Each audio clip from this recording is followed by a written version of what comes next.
Good afternoon, everybody. Welcome to Real Big Talk. I'm Rick. That's Lola. We're here till 5 o'clock. Fingers crossed. We never know what could get us. Have you seen this story? This to me is the classic look over here while we do stuff over there. The Pentagon has confirmed that a leaked video of an unidentified flying object is in fact the real deal. In fact, the Pentagon referred to it as an unidentified aerial phenomenon, or as we call it, a UFO. They're here. I will be the first to admit, for most of my life, I was skeptical to think about that and to just think that there were aliens. I really was. And I think in the last, 5 years, there's been some things that I'm just like, man, that's really hard to explain. I think had we not been in a pandemic in the midst of so much social unrest and turmoil, this would be the biggest story in the world. And on a day where there's a ton of unfortunate news, which we'll get to, this is just kind of like, here's a headline about UFOs being real. I mean, this is something that we've talked about as a society since the beginning of time. Since the beginning of time. And now we legitimately have the government saying, this is real. And nobody's really talking about it. Do you find that odd, Lola? Because I feel like, we've seen movies over and over. And again, I'm not going to necessarily throw a Star Wars or a Star Trek in there because they're meant to be sci-fi adventures. But movies about aliens and stories about aliens have been generation to generation to generation. And now we have confirmation that there is a legit UFO sighting and the video is real and the Pentagon has confirmed it and nobody's talking about it. Do you think that's crazy? No, because I don't think anybody believes the Pentagon. Well, okay. I'm serious. First of all, you're right. It's a look over here that's not working. It's not. Yeah, that was my point. This is not working. But, we're not looking over there. Over the years, there have been supposed leaked stories and leaked video. Now, I happen to believe that yes, there's something out there. I really do. But not from anything that has come from our government. It has been independent researchers worldwide that, video and foreign governments, that back these projects, like the Blue Book here. So I tend to believe those. But when our government comes out with it, no, I don't trust them. They always have an ulterior motive. Well, I don't think you're wrong about that. I think we are at a point in our nation where we are so either distrustful of the government in one way or the other, whether it was from 4 years ago or this year. I think there's just so many people at this point that don't trust anything that comes out of any government official's mouth that you're right. I can totally see that. I just absolutely, when I saw this story this morning, I thought leaked on purpose for you to look at this and start to chatter about, oh, we're not alone in the universe. And for whatever reason, the American public is still laser focused on the other things. I honestly think a group of people sat down in a meeting and said, what is it that we can distract them with? What's the carrot we can dangle to get everybody to look over here? Stop looking at us over here. Look over here. And I'm sure finally they said, you know what? I think it's UFO time. I think we let them know they're not alone. Back early in Obama's administration, that came out that he was going to release a bunch of papers, whether it was, Project Blue Book, findings or whatever, and then nothing ever came of it. So that's what I mean. I think they were holding this as an ace. I think they were holding, this was an ace in the hole. When it gets bad, we'll throw the alien card. And nobody cares. That to me is the shocking thing. And I don't know, I'm not sure why nobody cares. I mean, we have people that chase Bigfoot. I mean, that's like a big thing. We have people that are always looking for signs of aliens and alien life anywhere. If anybody has a story, oh my, please call. You don't have to identify yourself if you don't want to. But if anybody has any sort of sightings or alien anything, oh, I want to hear it. And I'm not here to make fun of you. I just legitimately want to hear the story. I did a whole show. Every week we did a show on this kind of stuff. Was it ever, what did you come up with? Anything that... Yeah, there were a lot of people that, some of them you go, yeah, okay. But the whole show, Whispers, was about, all that kind of stuff, paranormal phenomena, aliens, all kinds of stuff. And yeah, there were a lot of legitimate people that, I believe them when they say things. And that's where we've had, I think that's where we've been caught up in what to think about this. A lot of times when people come forward about being contacted, abducted, viewing, whatever it is, whatever it comes to UFOs and aliens, so many times we have seen those people be ridiculed to no end. And I'm not going to lie to you. I have been one of them. I'm like, come on. This did not happen. This did not happen. But over time, if you watch enough of it, you see enough, it's just like anything else, But if you want to believe it, you will fall down that hole of this is an absolute thing. This really legitimately happened to somebody. Whether you buy into your own or you buy into someone else's. And that's how I felt about it for a long time. And now and it's happening more and more. And again, I don't know if that's part of the plan. And I don't want to get too conspiracy theory here, but I don't know if that's part of the plan to keep us looking at something else while the rest of the country crumbles, or not. But nonetheless, this video, it was shot by a Navy pilot, and it was shot in what do they call their green camera? What do they call that? Infrared. Yeah, it's shot in infrared. And it's pretty damn compelling. There's a lot of Navy or just military videos that have come and gone, because right away the military wants to deny any knowledge of it, But you talk to pilots, whether they're military pilots or airline pilots, people that are up there in the sky, and they will all tell you, there are strange things that go flying around out there, and some of the video I've seen out of other places where you can get some of it, because of the light around metropolitan areas, it really screws things up. But there's some videos that have come out of desert areas, where there's not as much light pollution. You can't deny that it's something. Yeah. And when it's analyzed, they can't come up with a way that it could be moving that fast, because there's no exhaust, there's no any kind of heat signature, that would mean some type of an engine. It's just there, and it's going like a bat out of hell, So I believe. I just.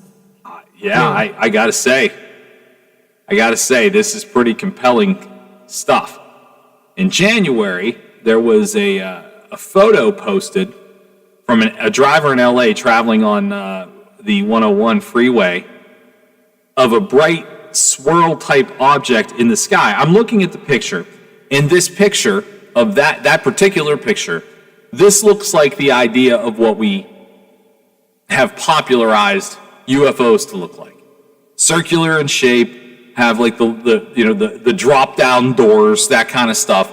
And that's what this picture legitimately looks like. And again, I don't know anything about this picture. I don't know the person driving. I don't know anything about it, but it looks like how we picture it.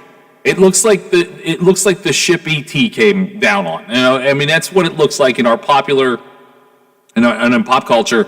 That's what we're taught. This video that just got released, accidentally got released, I guess you could say. Yeah, right. Yeah. Accidentally released. Accidentally on purpose. Exactly. Accidentally on purpose. This thing is a triangle shape, and you can legitimately see that it's not what we generally think of. And I think part of the reason that people don't buy into it as much, and again, I've been that person for a very long time, so if you're thinking, well, this guy's gone crazy, I get why you're thinking that, because for the longest time, I'm just like, this is not a thing. Now I do. I'm pretty sure it is a thing. And this is different. And that's part of what I think trips people up, because we have an idea based on what we've seen over the years, what Hollywood makes us, look at. Yeah. And so we're like, well, that's not what aliens look like. Well, here's the thing. Hollywood doesn't know either. So they just kind of created this image and likeness of what they think aliens look like, and that could be anybody from E.T. to Cocoon, but again, they're all movies. This is like, this triangle-shaped thing is definitely a thing that nobody can describe. And that, to me, is pretty compelling. And then, again, what do we think about the Pentagon? And what do we trust of anybody telling us these days from the government? Yeah, that number is, it's a pretty low number, but I think we do have, at this point, they're just trying to make us look at something else. And when you look at this video and you say to yourself, what is that? You're not going to be able to give yourself a good reason of anything that it is. You know what it reminds me of? An old-time space capsule from when they were coming back down to Earth. That's the shape, but it's moving across the sky, not down through the sky. And we haven't used those kind of nose cones in decades anyway, So that's kind of what it reminded me of. Except it doesn't move like one. Yeah, but it is something. It's worth looking at yourselves. I mean, at this point, you could just Google Pentagon UFO, and you'll find it at one of hundreds and hundreds of sites. But it's worth looking. It's worth looking. We've spent our whole lives wondering, and now it's like, here's some confirmation from the government, and we're not looking at it at all. We're not looking at it at all. There's so many other things that we're questioning right now. This isn't, for whatever reason, one of them. When I feel like in a different time, this would have been a story that would have been, it would have blown our minds. We are so desensitized. We're so desensitized to everything now. We're going to go ahead and take a quick break. If you do have any stories like this you want to share, I want to hear them real bad, because I'm fascinated. Like, I am into it now. 304-214-1600, 304-214-1600. Quick break. We'll come back on the Watchdog. There's variety shows, and then there's, my variety show. I'm Bill DeFabio, and I bring you the best variety talk in the Ohio Valley, quite possibly the world. Join me from noon till 2 to talk sports, nostalgia, and hear from some of the legends of the game. You won't believe who I have on next. The Bill DeFabio Variety Show, noon till 2 on the Watchdog. Over the years, you've brought opioids into your home. They helped when you were in pain, and you held on to them just in case. But holding on to opioids puts your family at risk. Learn more at www.fda.gov/drug disposal. A serious injury from an accident can be just the start of your worries. What if you cannot return to work? How do you take care of your family if you're disabled? At Gelner Law Offices, we represent seriously injured people and understand their problem. We know how to get you fair compensation. We will work hard to make sure you get the money you deserve for your losses. Don't go it alone. If you're hurt in an accident, call us at 304-242-2900 or visit us at gelnerlaw.com. We would like to help. Toyota RAV4 is the #1 selling SUV in America over the last year. Available as a hybrid and with all-wheel drive, it has the style and versatility for all your life's adventures. And through May 3rd, get up to $1,250 cash back from Toyota on select new 2021 RAV4s. Shop Toyota's official website for deals, buyatoyota.com. Then see your Toyota dealer. Go Toyota, and let's go places.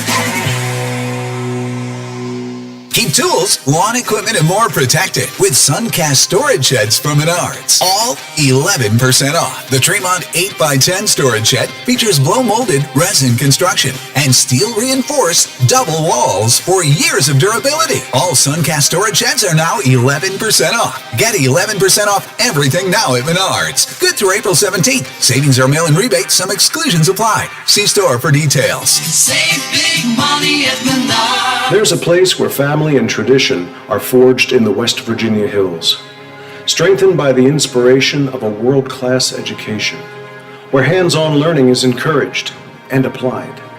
A community where you will be supported and be inspired to support others. An experience that is more than just a university, it's a place you'll call home. A legacy you'll leave for generations to come. It's all here at West Liberty University. Follow us on Facebook for the latest news, show updates, podcasts, alerts, and live video streams from the Valley's only network dedicated to local, community-driven talk radio, The Watchdog.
Welcome back. I'm Big Rick. That's Lola. Real Big Talk this afternoon on The Watchdog. Want to mention to you other things coming up on The Watchdog. WVU Baseball versus Texas Tech. That is tonight, 7 o'clock. Tomorrow we'll have that same matchup at 3:30. And Charleston Catholic at Wheeling Central. Also going to be on tomorrow night on WKKX. So there's a little sports programming notes for you.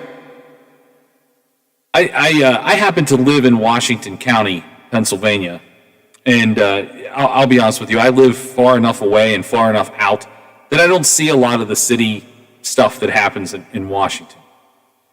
But I saw this story today, and I'm thinking if it's happening here, it's only a matter of time till it happens in Washington and Wheeling, St. Clairsville, and everywhere else.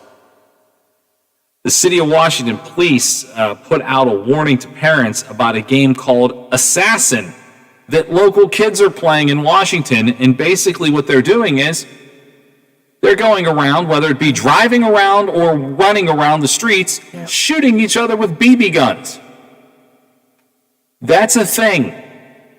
I remember wanting a BB gun as a kid, and my parents were adamantly against it. I did end up getting a pellet gun.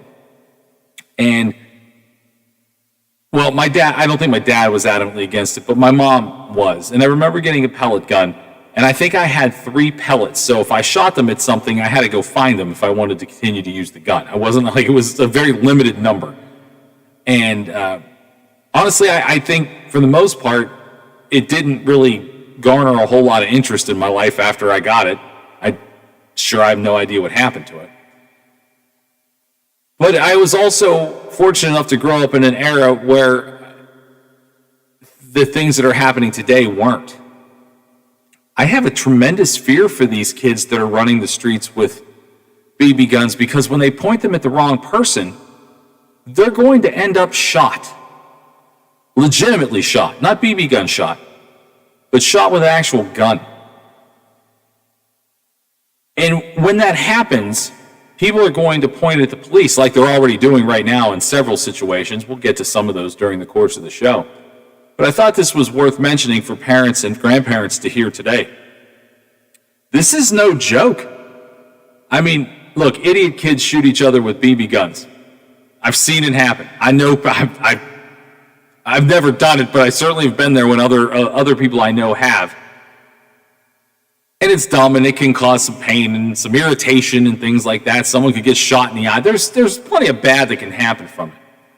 But it's not like it doesn't happen amongst friends. It certainly does. But boy, when I read this, all I thought was, it's 2021. If you drive past somebody now and you start waving guns, and by the way, pellet guns and BB guns look like guns. They look like legitimate guns. Some cop is going to have to clean up a hell of a mess. Well, that's what happened in Cleveland a couple of years ago. A kid had a BB gun, and he was brandishing it around a park. Police pulled up and thought it was a real gun, and shot and killed him. Yeah. No, I know. And when I read this about the neighborhood that I live in, or at least the county that I live in, next to the county that I work in, places that I care about, I don't want this to happen. I don't want this to happen. And more people, we saw, I think it was last week we were talking about it, in the first quarter of 2021, and this is these were Allegheny County numbers where Pittsburgh is, but 420,000 people applied to get gun permits. I don't know how many people live in Washington County, PA, but I imagine most of them already have their gun permits. Like I said, I live there, and I have one, so I get it. My concern is these kids have no idea who they're going to wave that gun at. I remember in my own childhood, I guess this was back in 1993, right when I could first start to drive.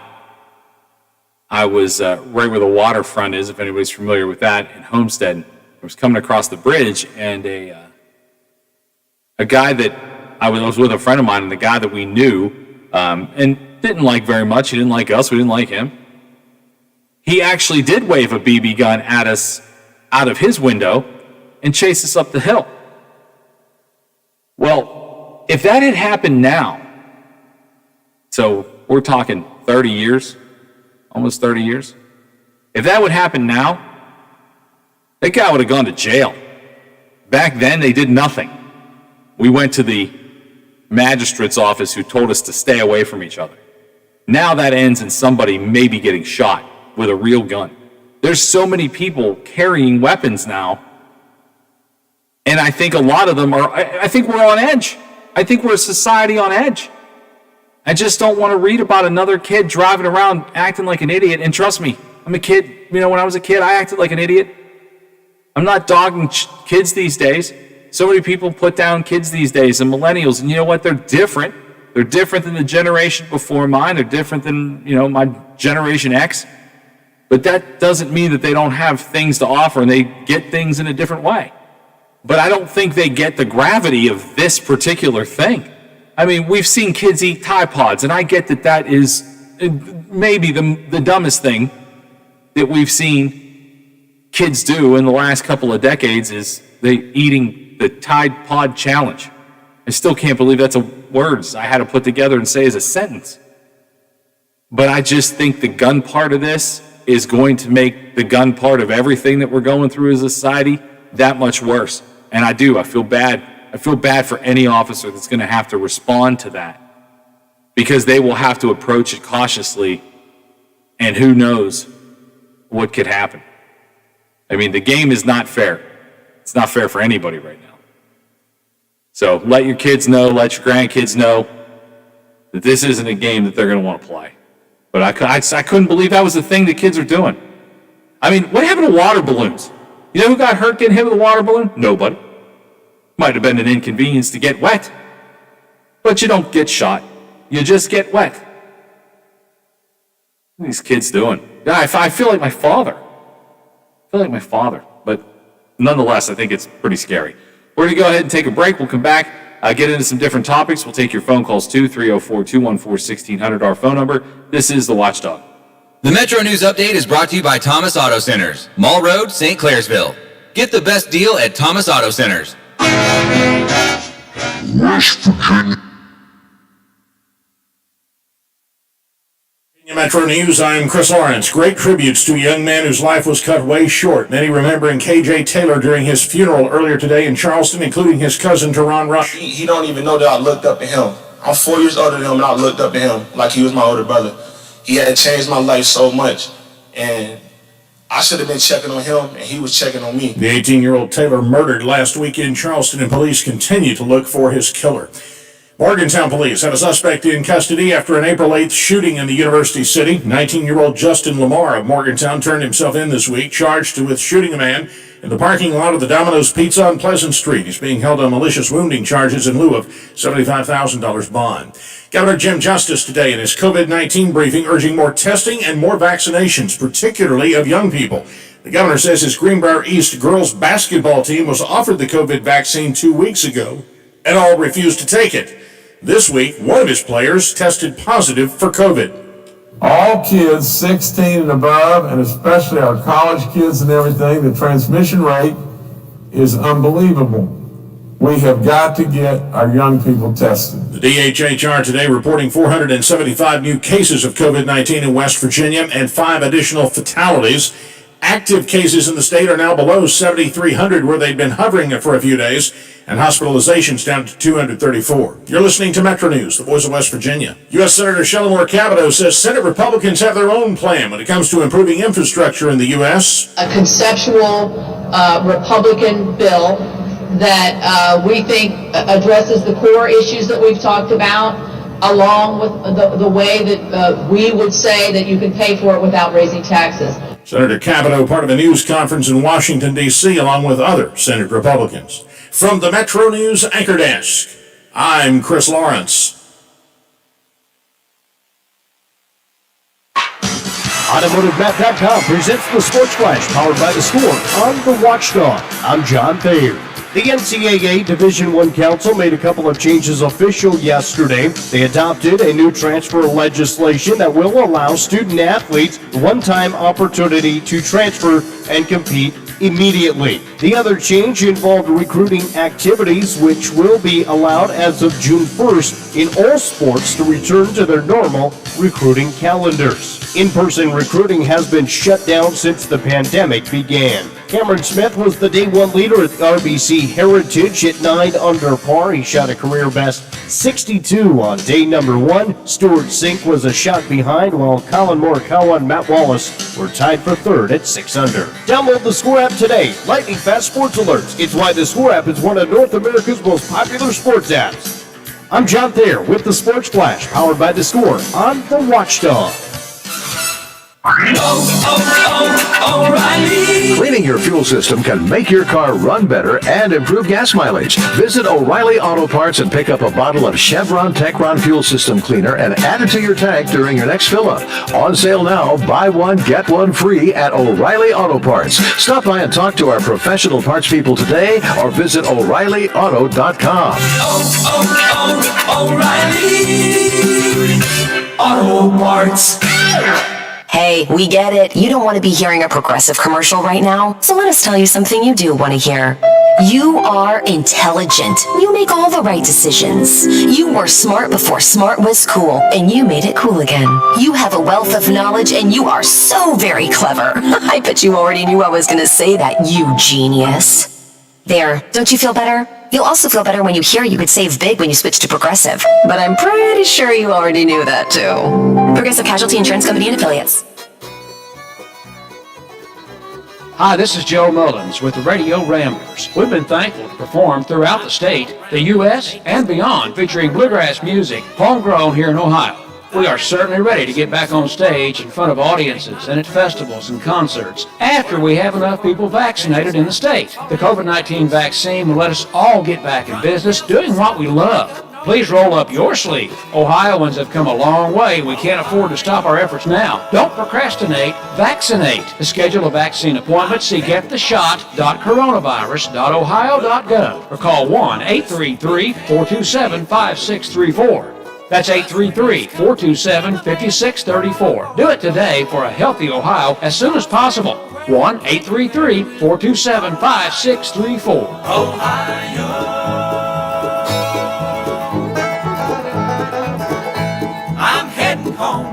Are you or your loved ones facing a serious legal battle? The law office of Paul Harris wants you to know you aren't alone. Do you need someone that's not afraid to go to trial and fight for your rights? Attorney Paul Harris and his team are willing to go where most firms are not. The courtroom. With a successful track record in civil litigation, criminal defense, including tax issues and healthcare fraud, Harris Law Office will fight for their clients by offering the most aggressive representation in and out of court. Call Paul Harris at Harris Law Office for a free consultation. 304-232-5300. Are you struggling to make payments due to an unexpected financial obligation or loss of income?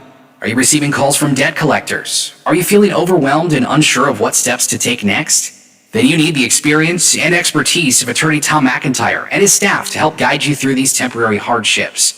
Want to hear more about how Tom can help? Then call 877-456-4155 and receive a free copy of Tom's ebook, When Bad Things Happen to Good People. Tom's ebook covers many questions people have about bankruptcy and includes interesting stories about people who tried to avoid filing and people who have filed for bankruptcy. We think you'll be surprised to learn some interesting facts about bankruptcy. Call 877-456-4155. For all of your IT needs, visit OmniPerforms.com.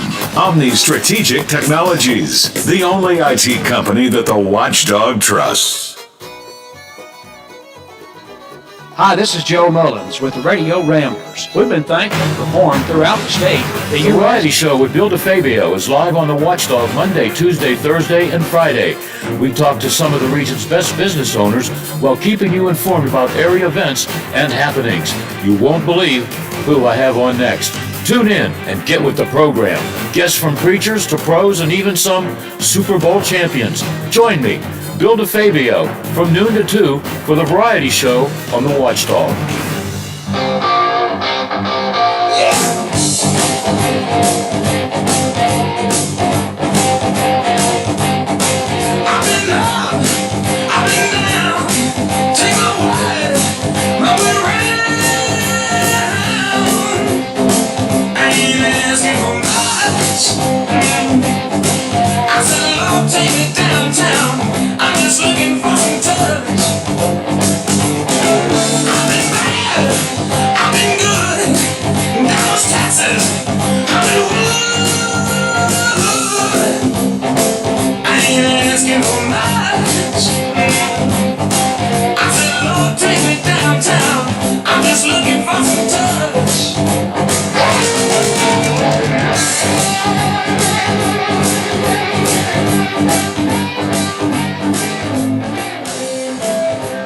That little old band from Texas, ZZ Top.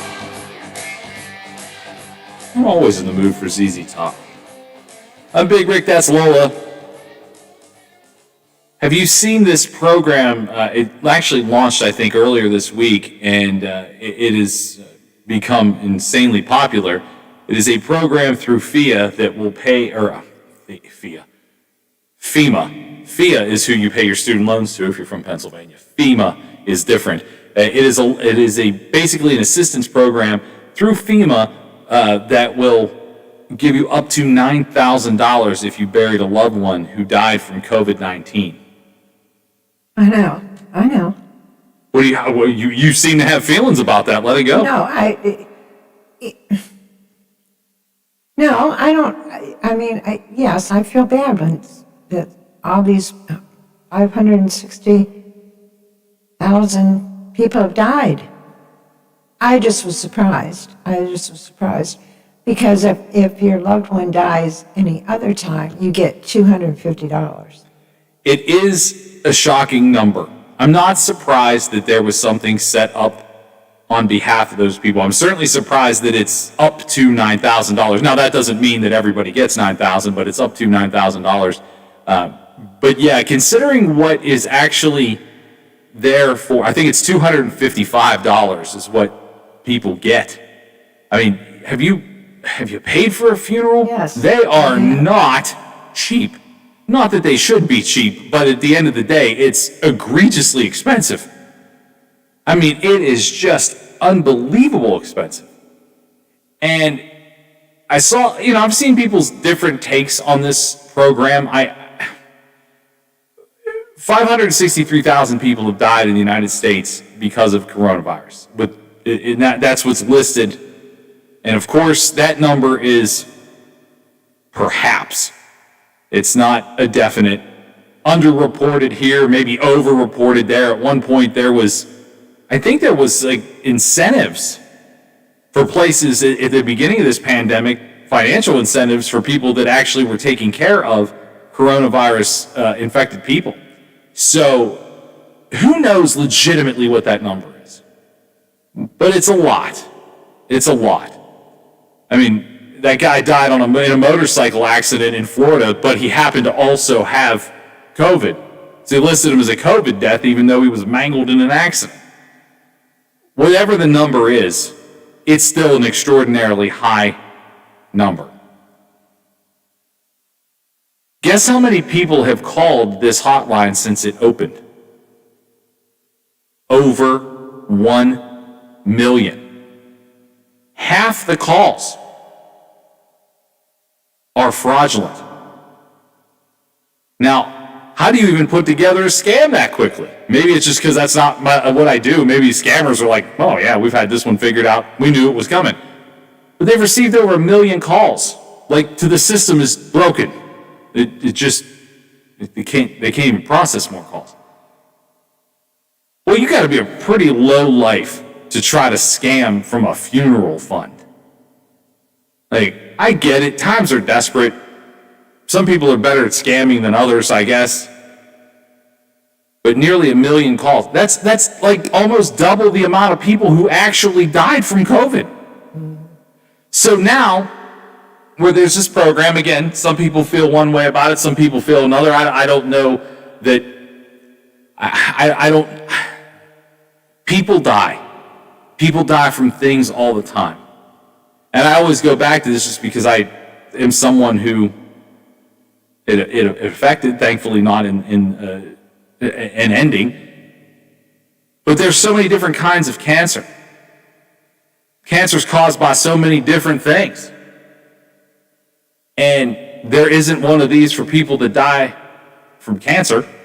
So yeah, I'm not really sure why there is a direct coronavirus relief FEMA fund. But I'm not even here to argue the point. What the point is, the idea that they were going to create this to help surviving family members out to pay for these final expenses for people who died of coronavirus, then it's going to be damn near impossible for them to figure out who to pay these benefits out to if they already had 1 million calls in the first week and only 563,000 people actually died from it. I mean, are people planning for the future? Is that the idea? Well, I mean, it doesn't look good for Uncle Jim, so if you could just go ahead and fork that $9,000 over now, just so we're ready for it. Like, it's almost an insufferable thought to think that people will do things like that. But here we are. Here we are. I'm not surprised. Are you kidding me? No. There's a scam involved with just about anything. Yeah. I mean, all these people that lose all their money to, an email that comes asking for help in, some third world country, and they just shell out the money. Yes, please remember, no Nigerian prince is contacting you and will pay you a sum of $5 million if you lend them $2,500 today. No, it's Social Security and IRS do not want Walmart gift cards to settle your tax bills. No. But people do it. Yeah, so no, they do. If there's a way for somebody that is a bad actor to make a buck, they're going to find it. They're absolutely going to find it. Yeah, I know. I can't believe that. I can't believe it's so obvious that so many people are doing it. When people slide something through like that and they manage to get away with something, pulling a slick trick, and it's like, okay, well, a couple people got us. More than double or nearly double the people that actually died from COVID, they're trying to collect on. I mean, that's like 400,000 people are honestly just trying to scam FEMA. 400,000 in week one. In week one. To me, that's the unbelievable part. Not that there's people trying, but the sheer volume of people trying is just unreal. Look how many fraudulent unemployment claims there are. I don't even know that they'll ever figure out that number. No, probably not, because I'm sure there's going to be some people that had valid claims and are just going to get chucked to the wayside too. But yeah, I'm telling you, if there's a way to make a buck illegally, that larcenous part comes out on everybody. Yeah, it must. It must. I was just surprised by that number. We'll take this quick break. We'll come back. We'll finish out the hour here on The Watchdog. The Variety Show with Bill DeFabio is live on The Watchdog Monday, Tuesday, Thursday, and Friday. We talk to some of the region's best business owners while keeping you informed about area events and happenings. You won't believe who I have on next. Tune in and get with the program. Guests from preachers to pros and even some Super Bowl champions. Join me, Bill DeFabio, from noon to 2 for The Variety Show on The Watchdog. Hey man, what can I get you? Yeah, can I have 2 Coors Lights? You got it. Hey Mike! I need 2 Coors Lights! Sure thing! With a taste as cold as the Rockies, only Coors Light gives you refreshment every time. Here you go. Thanks Mike, doing a great job. All right, 2 ice cold Coors Lights. That's the coldest beer I've ever had. Hey, they don't call it the world's most refreshing beer for nothing. Okay, be honest with me. Do you really have the Rocky Mountains in your beer cooler? You don't believe it? Check it out. Man, that's pretty amazing. I know, right? I can't believe it myself sometimes. I mean, this cooler is only 3 feet wide. Coors Light, the world's most refreshing beer. Coors Brewing Company, Golden, Colorado. With great beer comes great responsibility. Hello, I'm Chuck Reddick, Commissioner of the Internal Revenue Service. We're working hard to get ready for tax filing season. You know who else is working hard? Identity thieves. Keep your computers and your mobile phones secure. Use antivirus software and strong passwords. Look out for email scams. Secure your home Wi-Fi with a password. Stay safe when you shop online. Look for HTTPS in the web address. See irs.gov for details. Oh, there's something so real about living local. And I know without a doubt I'm not alone. And I love living local. There's nowhere else I'd rather be. Say I love living local. WTRF is working for me. The Ohio Valley is where I love to be. Mingo Junction. The Watchdog is protecting your yard. Join Howard Monroe, Hoppy Kercheval, Bill DeFabio, and Big Rick for the best live and local talk in the Upper Ohio Valley and beyond. Mingo Junction trusts the Watchdog.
This is the Watchdog. I'm Rick. That's Lola. It was a fun little story. coming out of Tyler County. If anybody was there, I'd love to hear about it, 304-214-1600. But last night at Tyler County Speedway, they had a special guest there at the bull ring. NASCAR driver Kyle Larson made his first trip to the Mountain State last night. If anybody's there, I'd love to hear about it. I at the West Virginia Motor Speedway in Wood County, I got to meet quite a few drivers, and when they came there, and I'm not a huge NASCAR guy. I watch it every once in a while, but I know that so many people are so into it. What a great experience it must have been for the people that got to do that last night. A couple of local people actually got to race against Kyle Larson at the Tyler County Speedway last night. That's got to be fun, because NASCAR seems to be kind of like the only sport that you could legitimately do that. Like, you're not going to play one-on-one hoops with LeBron James anywhere. You and Sidney Crosby aren't going to go play crossbar post to post in just a one-on-one game out on the ice. But NASCAR is a little different. Racing is a little different. And I would imagine that had to be a really huge thrill for the people that got to be involved with that. Kyle Larson said, "I've never been to West Virginia, so this is a new state for me to race in, which is really nice. It was really cool driving through the winding roads to get here to the track, and I haven't had a chance to look at the track." This was pre-race, obviously, but I watched as much video as I could, and man, it looks like a really fun place. I think about what I know about NASCAR, which is a limited amount, but think about that. Now NASCAR drivers, the idea of NASCAR was what people were running booze, wasn't it? They were, yeah. And I think it was in Florida, Run wasn't and it? shine. Yeah, running, yeah. All down south. Yeah, so I think that's kind of how NASCAR, you think about that, and then you think about the idea that to come and run at a dirt track in Tyler County, now they can watch all the video to get the idea of how to do it. When NASCAR was born out of the idea of just running booze, now it's, we can prepare for it because there's so much video to watch. Like NASCAR to me seems like the sport that, even though it does, to me, the rules can change all the time in NASCAR, which is why I don't I think get compelled to watch it, because one week something was fine and the next week it's not. But I think it's a sport that you can get closest to some of those drivers. I mean, even the big ones, the Dale Juniors and I can't even remember the guys that I met, and that's a shame, because someone's out there probably would lose their mind if I was able to remember who they were. But I think that's kind of cool. It went through the Tyler County Speedway last night, and Kyle Larson was there. If anybody got to experience that, we'd certainly love to hear about it, because I know that that's a place that, major athletes generally don't end up in this state, but NASCAR drivers can and do. And I think that that's really cool that they can take it all the way to places like Tyler County, or like I said, the West Virginia Motor Speedway. When I was living in Wood County, they would just show up. And I think that's really cool. What a great thing for Tyler County last night. Get ready to take this break as we get into the 3 o'clock hour. We'll take your calls. We'll have some new topics, or we'll take any topic on that you want to talk about today. That would be absolutely fine. 304-214-1600. Stick around. This is The Watchdog.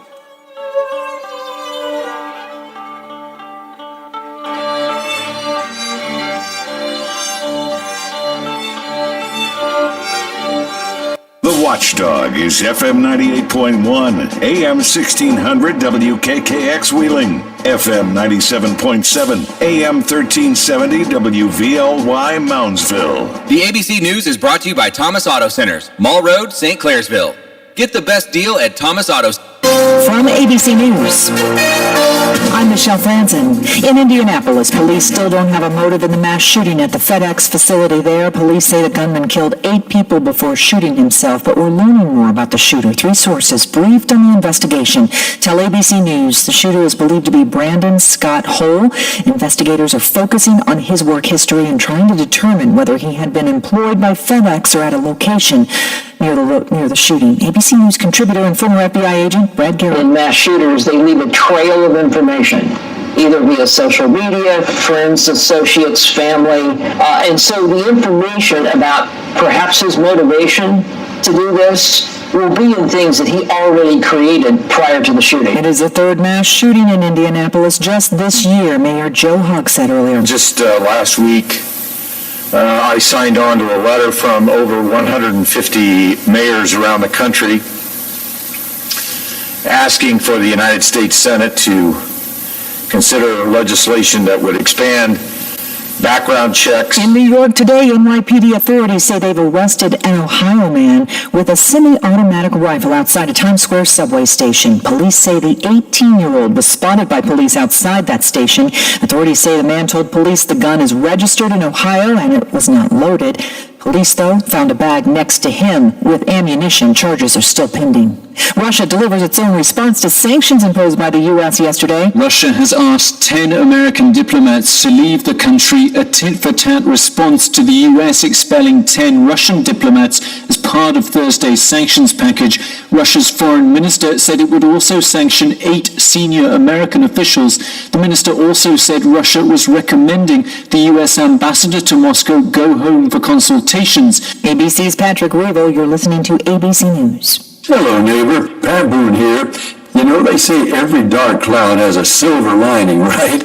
Well, today I'm going to prove it. Rising political and economic uncertainty is increasing market volatility. So, to help protect listeners, Swiss America has a very special offer.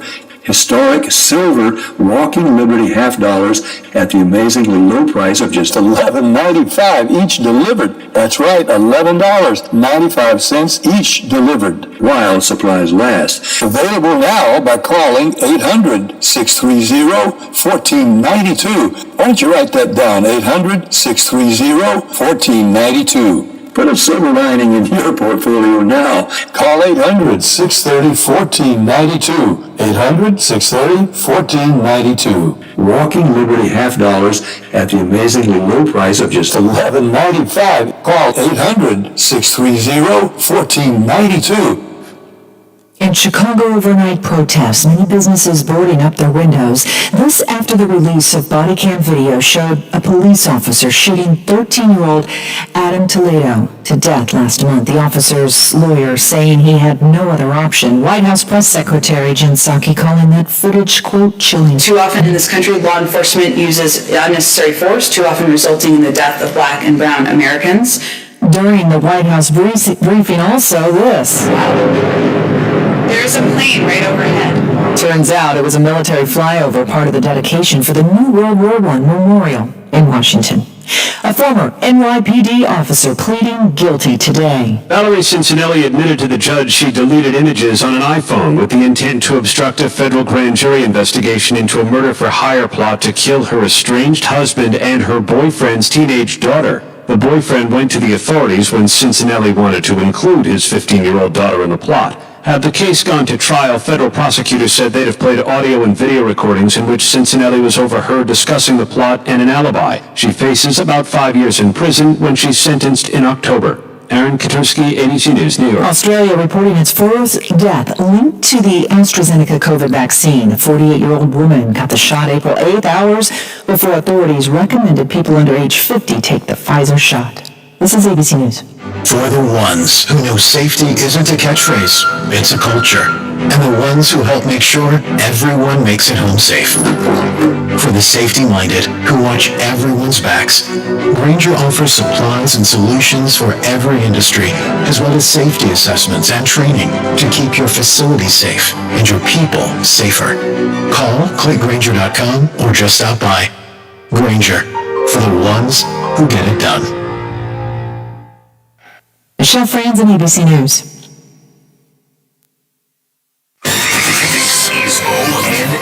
Governor Mike DeWine says health orders will be lifted when Ohio has 50 or fewer coronavirus cases per 100,000 people, but some counties now have 6 times that many. ONN's Dave James reports. Lucas County, including Toledo, leads the state with 341 cases per 100,000. Hancock and Summit, which include Findlay and Akron, are at or above 300. And 6 more counties are above 250. They are Cuyahoga, Sandusky, Erie, Madison, Wood, and Jefferson. As for the statewide cases per 100,000, DeWine says says, At one point, it was over 700, went way down. We were down, I think, as low as 135, something about in that area. Unfortunately, it's now at 200. Dave James, ONN News. And Ohio's major cities have all had officer-involved shootings in recent days or weeks. January Keaton with affiliate station WKYC-TV in Cleveland takes a statewide look. There have been 180 shootings that involve police officers in Ohio since 2015, and that's according to a study released by the Washington Post. This averages to about 30 shootings per year by police officers.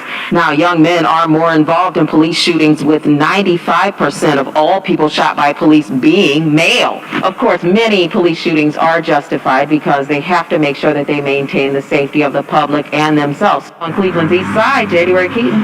And I'm Daniel Barnett on the Ohio News Network. The best in live and local talk returns momentarily on The Watchdog. For all of your IT needs, visit OmniPerforms.com. Omni Strategic Technologies, the only IT company that the Watchdog trusts. I'm not buying till I check on for. Most of us are faced with uncertainty every day. Your job, your finances, sporting events, schooling for your children, and so much more. With so much uncertainty surrounding you, there's one auto dealership that you can be certain about, and that's Doan Ford. You can be certain that you always get a great deal and the best service afterwards. Being in business for over 50 years has given Doan Ford the reputation of being a strong, reliable dealership. Be certain. Choose Doan Ford. Online at DoanFord.com. I'm not buying till I check Doan Ford. Hello everyone, from the Watchdog, I'm the Storm Tracker Darnell Foster with a look at your local weather forecast for your Friday. Mostly cloudy skies, sprinkler too, high near 57. Overnight low of 38 degrees under mostly cloudy skies. A little bit of sunshine peeking through the clouds for your Saturday. The temperatures in the mid to upper 50s. Have yourself a great day everyone. From the Watchdog, I'm Darnell Foster.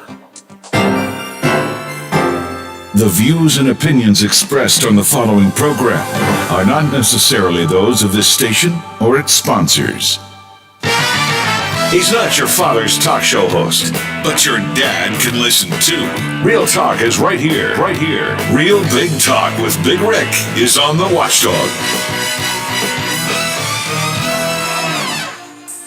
The rhythm of the night. This is the rhythm of my life. My life. Oh yeah. The rhythm of my life.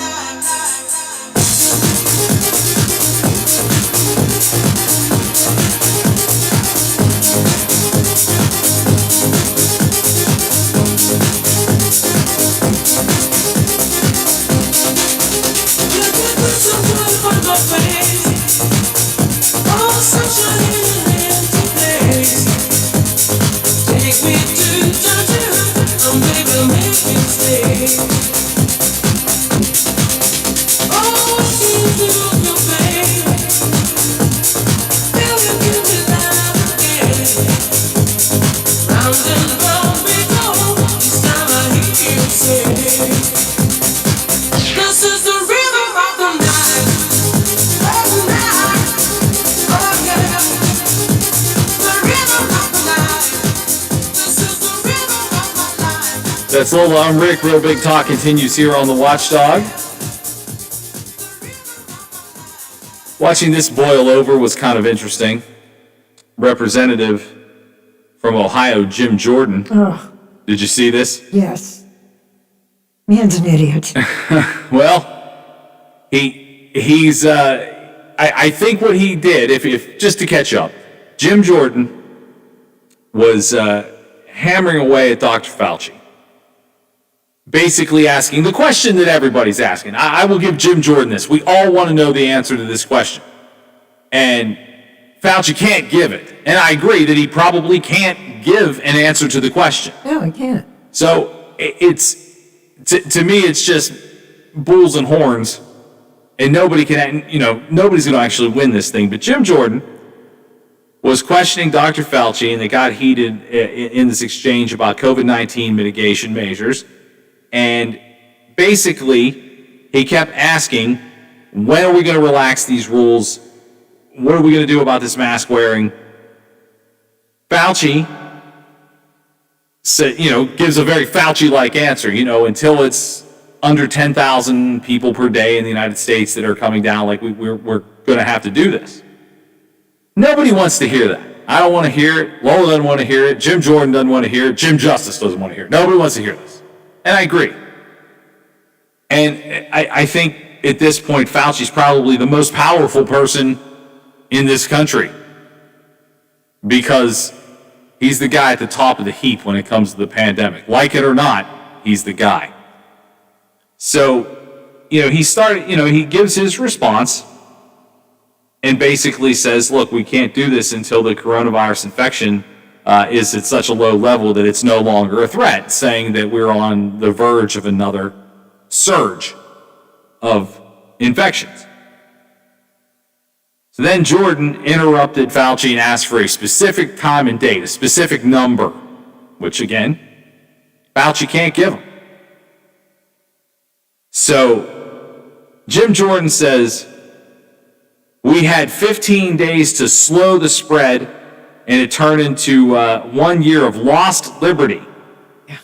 What metrics and measures, what has to happen before Americans get more freedoms back? Again, Jim Jordan is asking a question that we all want the answer to. It's just the answer can't be given. So I get his frustration. I get it. We're all in the same boat there. So Fauci says to him, you're making this a personal thing, and it's not. And I'm sure Fauci feels that way because he has to answer this question every second that he turns around. If he's awake, what is he being asked? When is this going to end? And I will say this. I've never seen Fauci really lose his marbles, and I venture to say anybody who's been tolerating this the way he has had to for the last, 14 months now? Because you figure this started to creep in February, January, February. He had to know it was coming, so it's been even longer for him. But he's been in the spotlight, a global spotlight, not just America, but a global spotlight, for 14 months. So he's tired of it. So he says, look, you're making it personal, what it is. Jordan comes back with, it's not a personal thing. Fauci, no, you are making it personal. That's exactly what you're doing. And again, start to fight like little kids. Well, at that point, Jim Jordan's go ahead, Laura. Well, no, keep going because then I have a comment. Oh, okay.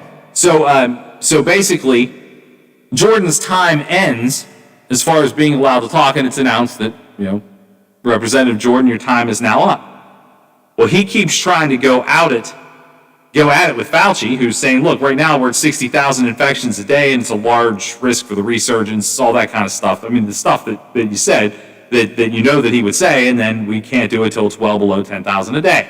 They keep going back and forth. His time is over. And then Maxine Waters jumps in and says, you need to shut up and respect the chair. So, of course, it reverts back to kids at a playground telling people it's personal. No, it's not personal. You need to do this, you need to do that, and then someone telling someone to shut up. That's why I think the world is so frustrated with this whole situation, because no one's handling it well. I think Fauci has a difficult job, and trust me, I'm tired of him. I can't wait till he is in extreme obscurity and enjoying his retirement whenever that day comes. I don't want to look at him anymore. But then again, I don't think he has any other recourse but to say, look, I don't know, because he doesn't know. It all boils down to civility. And this is exactly what's wrong with Washington in the first place.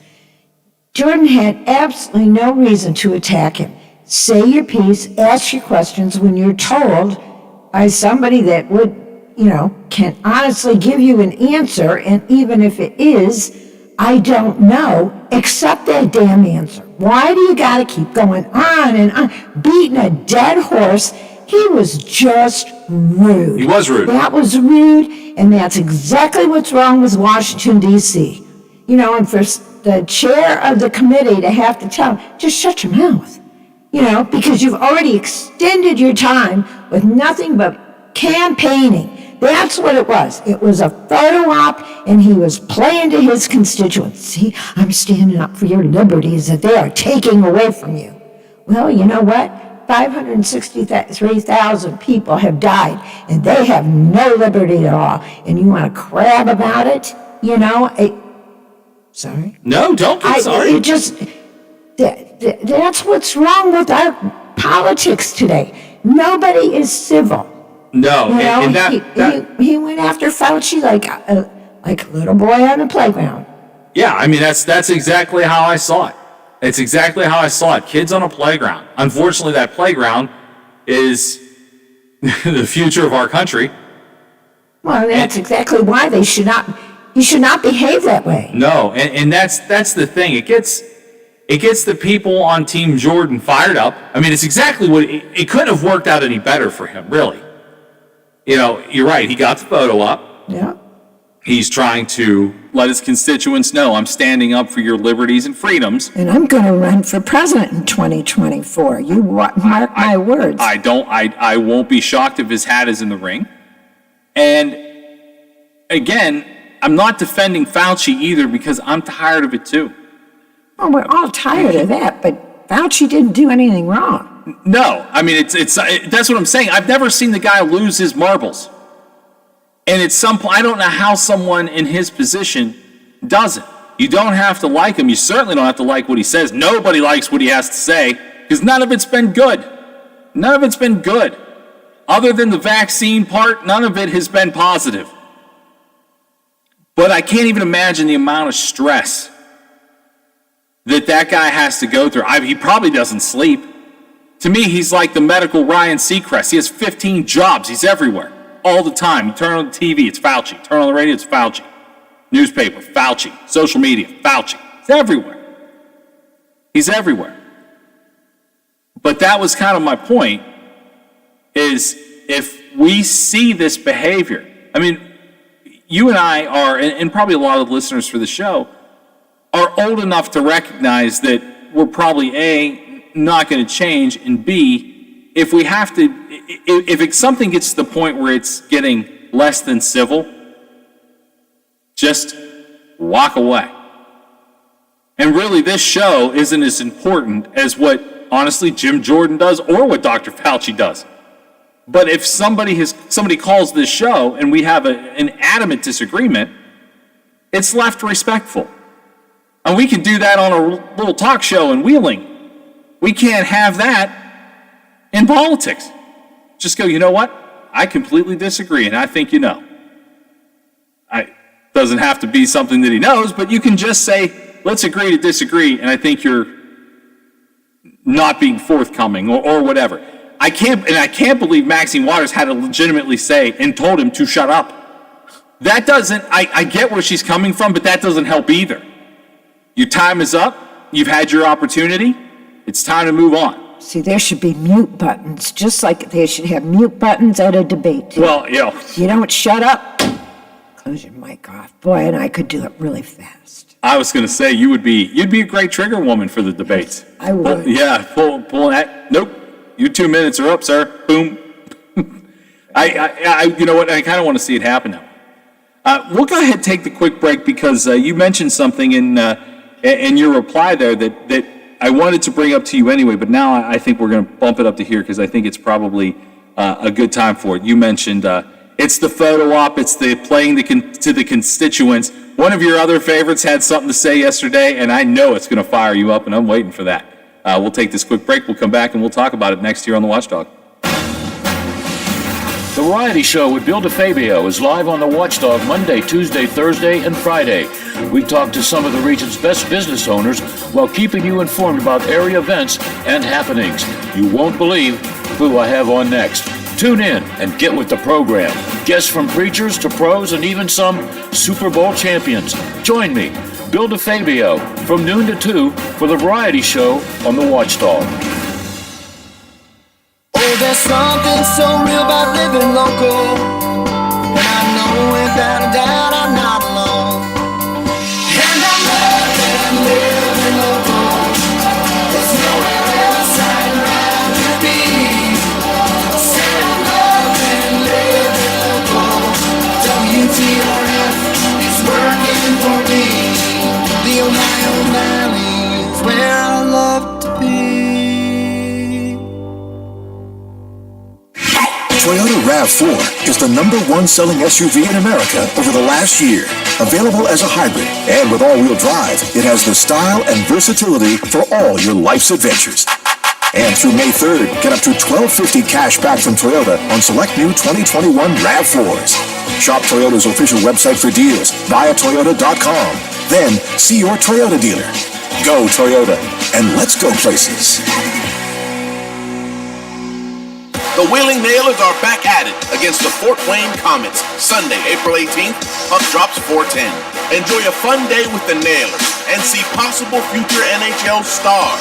65 former Nailers and Thunderbirds have already reached the NHL. Experience the 29th season of pro hockey in Wheeling. Get tickets now for the Nailers game. Sunday, April 18th at Westbanco Arena.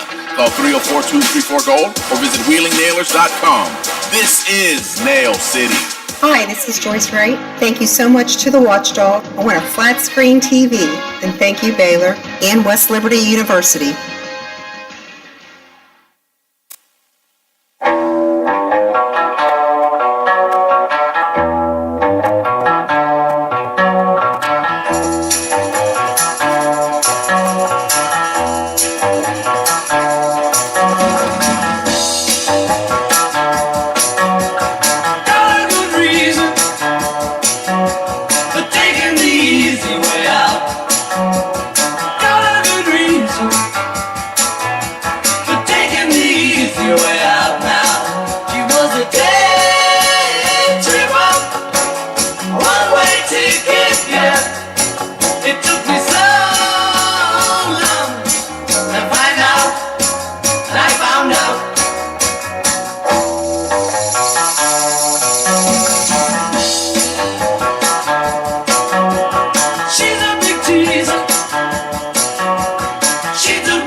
Welcome back. I'm Big Rick. That's Lola. Real Big Talk here on the Watchdog. 304-214-1600 is the phone number. Get in on the conversation. We'd love to have you this afternoon as we roll into a pretty cloudy and dreary weekend, but better days are to come. I promise. I think we just got spoiled. We had 3 days that were 80. I know. The sun was shining. It was beautiful. I know. I had to get pants out. Lola, you knew I was on the strict no pants. Yes, well, I went. You just clarify. I was wearing shorts. Yes. I mean, you never know. This is not a Zoom video. No, I wasn't sitting there in his. Boy, that tell you what. That Zoom is getting people in trouble everywhere. Sometimes I think it's on purpose. I don't know. Some people are what do they call that? Exhibitionists or whatever. Yeah. They want to. They want to show off the wares, I guess, if you want to say it that way. But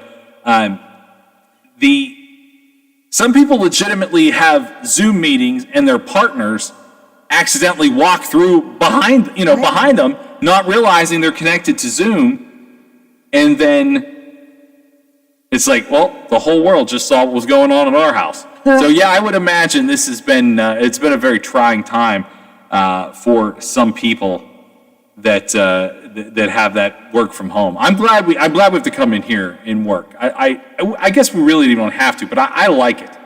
I like it. I think it's more fun to do the show from here and to actually be able to mix it up and interact. But it's certainly better for those of us that sit over here. Yeah, no, I find it. Yeah, if I have to work a remote. Yeah, no, I like this. I love coming into work. I think it makes things much better. But anyway, what we were talking about before we get into it, we were talking about what Jim Jordan got into with Dr. Fauci last night and the way that they both handled it.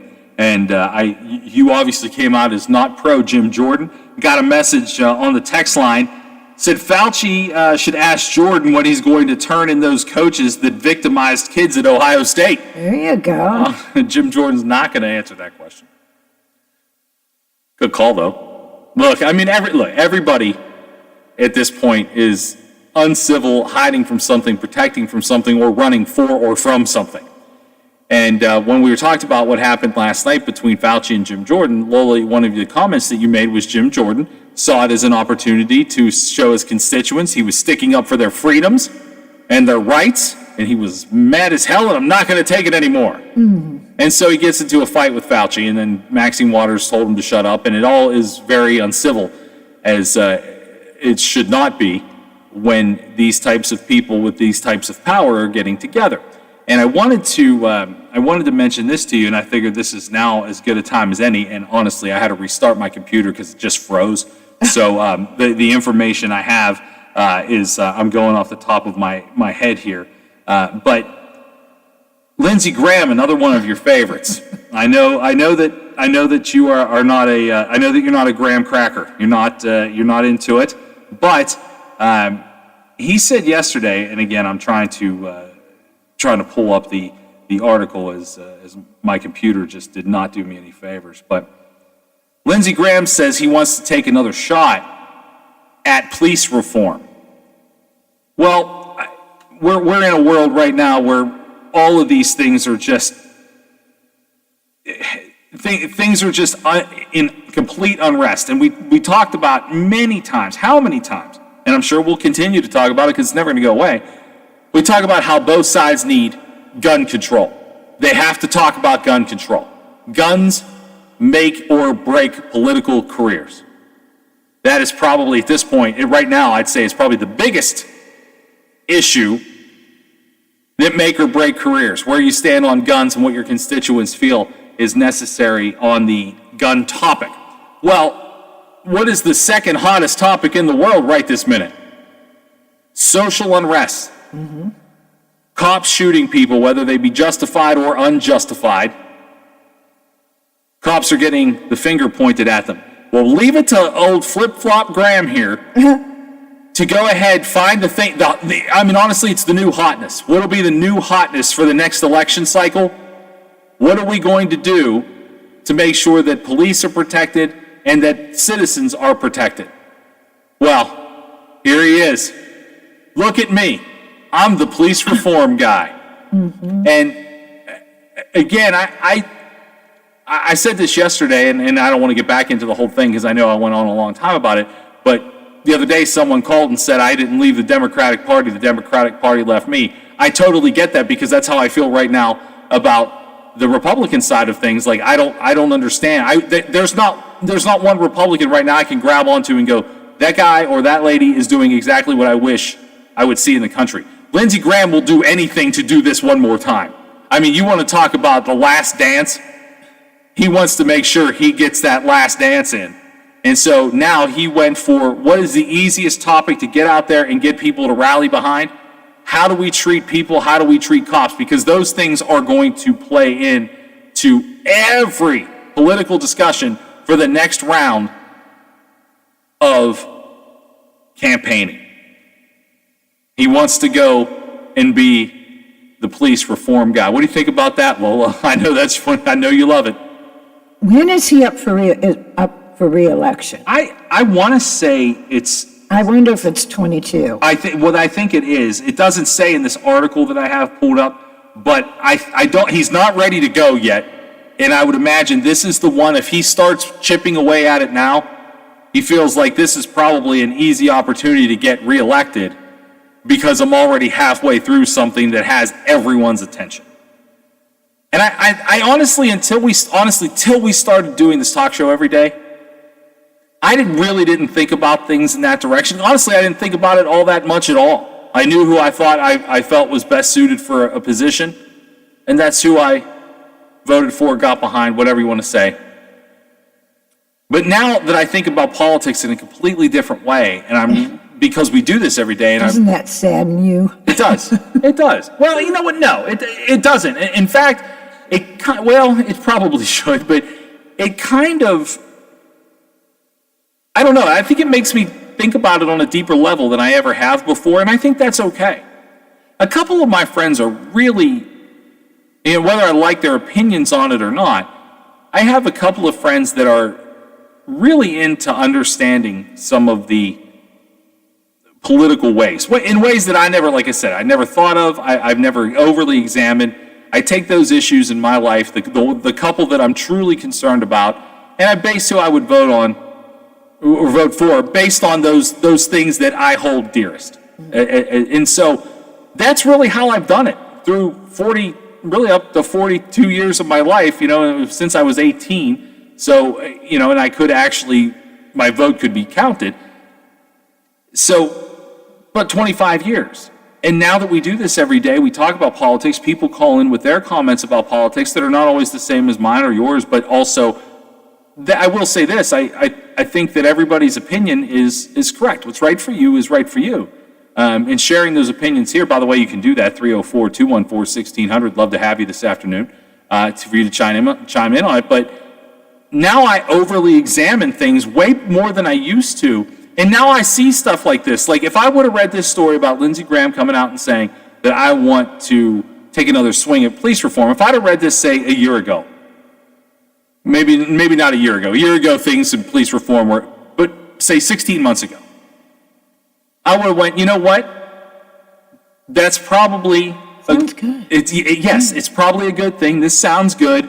I want to see police protected in a manner of making sure that people understand how difficult their jobs are. And I also want to see citizens protected because I don't want to see unarmed anybody. I don't care what color they are. I don't want to see anybody get shot, especially if it doesn't need to be shot. Right. Sometimes people have to get shot to save lives. And that is a terrible reality, but it is the reality nonetheless. Sometimes things are so awry that the only way is to neutralize the threat. And I hate that, but it's true. It's true. I mean, we're seeing it every day. I mean, we haven't even talked about the biggest story of the day in Indianapolis at the FedEx building yet. We haven't even got there.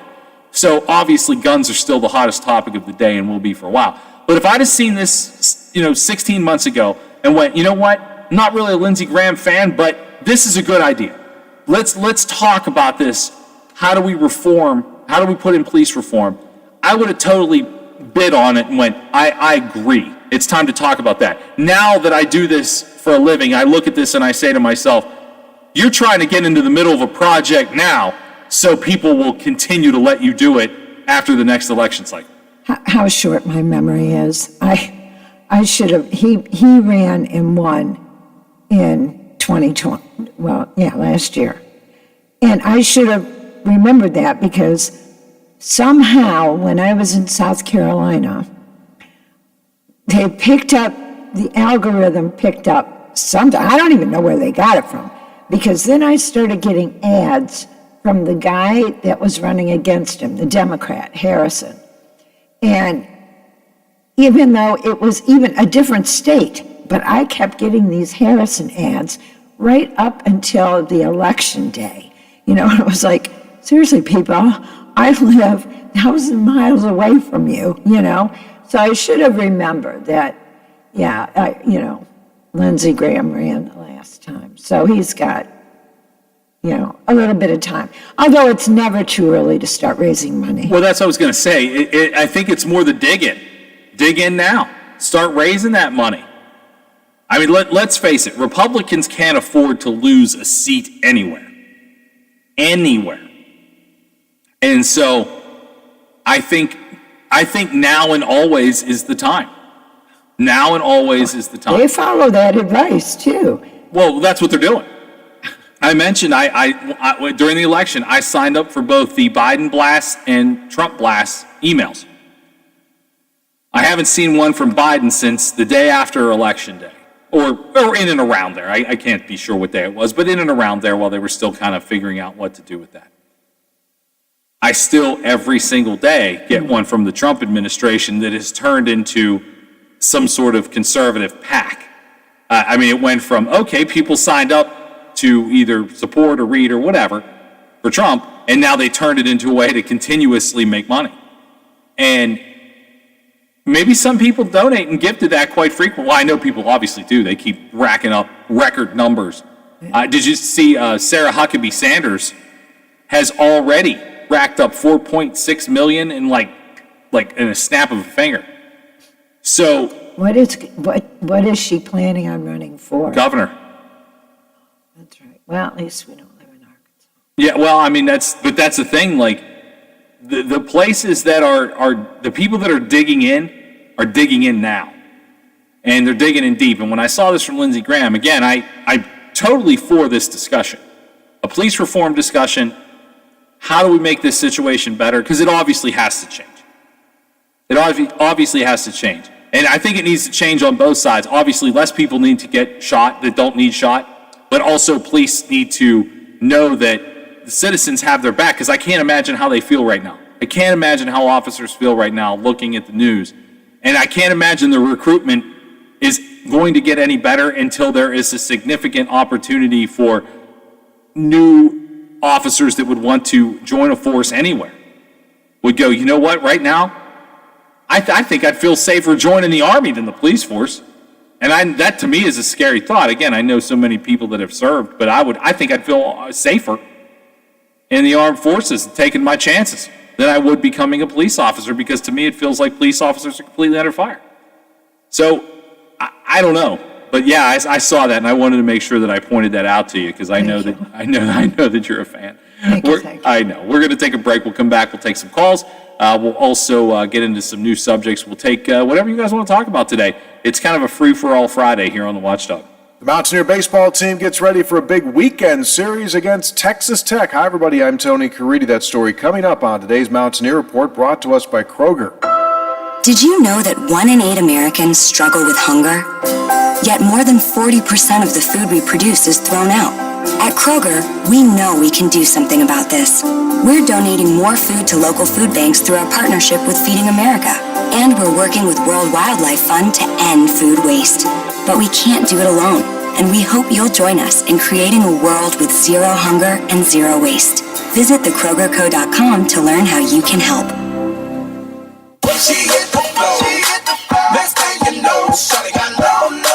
Love getting prices that are lower than low on backyard favorites like grill-ready hamburgers and fresh-picked strawberries? Then shop at Kroger.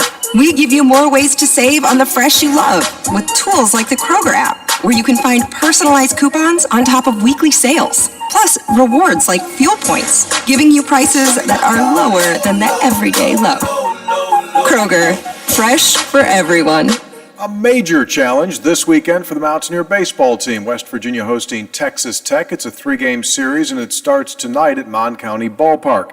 The Red Raiders were the preseason #1 pick in the Big 12 and have the second most wins of any school in the league with a 24-7 record. However, in conference play, Tech is just 5-4, West Virginia right behind at 4-5. Randy Mazey's squad coming off a 9-3 win on Wednesday over Marshall. They'll try to keep their winning way going this evening. We'll have all 3 games for you here on the Mountaineer Sports Network. First pitch tonight, 6:30. Tomorrow's game starts at 4. Sunday's finale begins at 1. Baseball isn't the only action on campus this weekend. First-year men's soccer coach Dan Stratford has positioned the Mountaineers to have a shot at winning the Mid-American Conference regular season title. They'll host Southern Illinois Edwardsville Sunday at noon. Final game of the regular season. Tickets are available. The Mountaineers need a win and some other help to win the league title. Over on the women's side, Coach Nikki Izzo-Brown and her squad are in a waiting mode. They'll find out Monday afternoon who they'll play in the opening round of the NCAA tournament. Due to COVID, all of this year's tournament games will take place in Cary, North Carolina, which is the host site for the championship each year. And a week from tomorrow, the Mountaineer football team will play the Gold and Blue scrimmage game. West Virginia wrapping up its formal practices next week. Tickets for the spring game are available right now, $10. Go to WVUgame.com. That is today's Mountaineer Report. It's brought to us by Kroger, the official grocer of WVU Athletics. I'm Tony Caridi on the Mountaineer Sports Network from Learfield. This is your VSIN action update on the Watchdog. Simple Green is perfect for making your auto, RV, cycling, boating, and other sporting equipment look like new. Visit them at simplegreen.com. The Pirates dropped the final game of their series to the Padres 8-3. San Diego, the $1.47 favorite. Total of 7.5 went over at 11. Pittsburgh opens up a weekend series today at Miller Park in Milwaukee as a $1.48 underdog. JT Brubaker pitching for the Pirates. He's 1-0 with a 1.93 ERA. Adrian Hauser for Milwaukee, 1-1, a 1.80 earned run average. Brewers laying $1.58 as the favorite, 8.5 over the total. The NASCAR Cup Series Sunday at Richmond, the Toyota Owners 400. Mark Truex Jr., the 4-1 favorite. For vsin.com, I'm Mike Sennett on the Watchdog.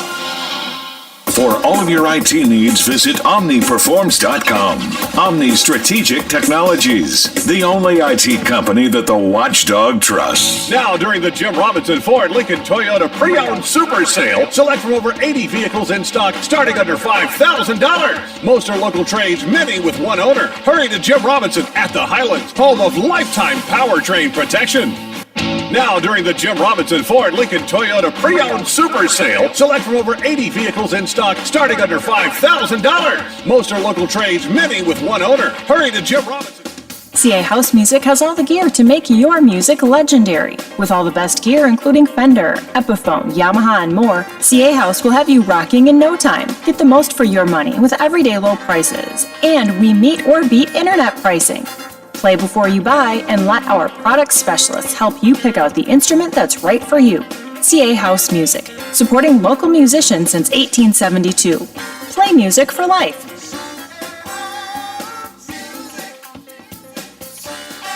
My little girl hurt her foot and needed a doctor fast, but her physician wasn't available, and I wanted her seen as soon as possible. Then I remembered the Wheeling Hospital Urgent Care, right in downtown Wheeling at the Stone Center on Market Plaza. Open 9 a.m. to 9 p.m. every day, the center is ideal if you have a sudden sickness or injury. The doctors and nurses were great, and they also provided x-rays, a pharmacy, and lab draw station. No appointments needed, and convenient parking is nearby. Wheeling Hospital Urgent Care. They'll take good care of you.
I could always listen to Led Zeppelin. Always. I can't think of one time I couldn't. Actually, a band from Ohio that's doing really well, a band called Starset, just released a version of that song, Kashmir, today as a kind of an exclusive cover for Amazon Music. And I haven't had a chance to check it out yet, but that band is from Columbus. They're doing very well for themselves. I'm Rick, that's Lola. This is Real Big Talk. I just scoured to see what the latest was. I'm sure all of you have heard of it by now. If you've not, let me catch up to speed.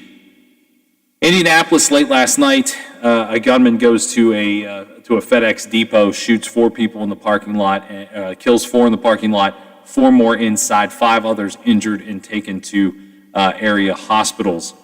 19 years old, kid's name is Brandon Scott Hull, and they just list him as of Indiana, so I don't know. I'm assuming he lived close to there. As of right now, police aren't saying much. They went to his home, took his laptop, all the devices that a person could leave a trail of information on, and they are processing that currently. And apparently, so far, it seems like it was totally random. It was get out of the car, open fire, go into the facility, open fire, and then he ends up taking his own life. 19 years old. Now, again, every angle, every party will take a stand in this.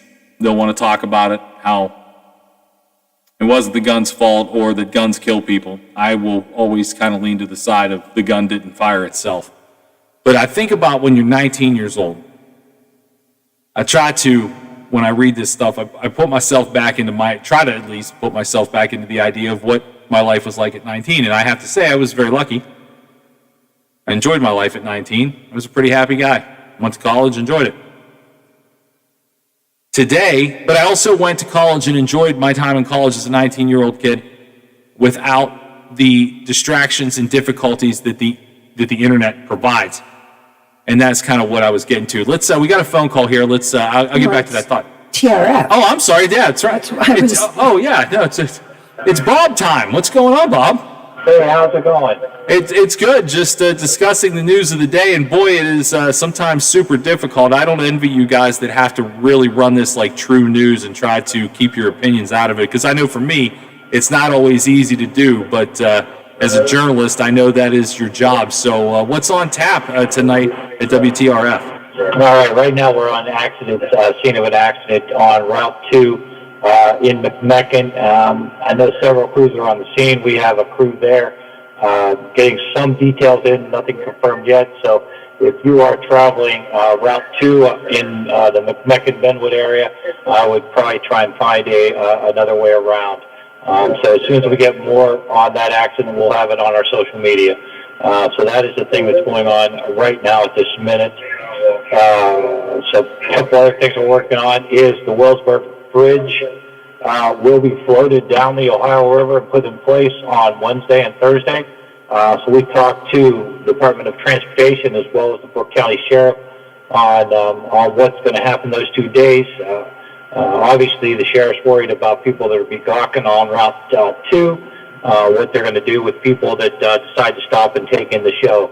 I was going to ask you, Bob, are you guys going to have a camera on that? Because I kind of want to see it, and I don't want to create a traffic jam because that's not the way I have to go, but I think people are going to find that to be a fascinating event. Oh, yeah, we're going to have team coverage on that. We'll have several crews down there that day, so we'll have a little bit of everything on that. Cool. But today's just kind of a preview. Aaron was up in Brooke County today to do that. Then, of course, we're following up on the Floyd trial. Our legal expert, Diana Crutchfield, was talking to DK today on some of the details.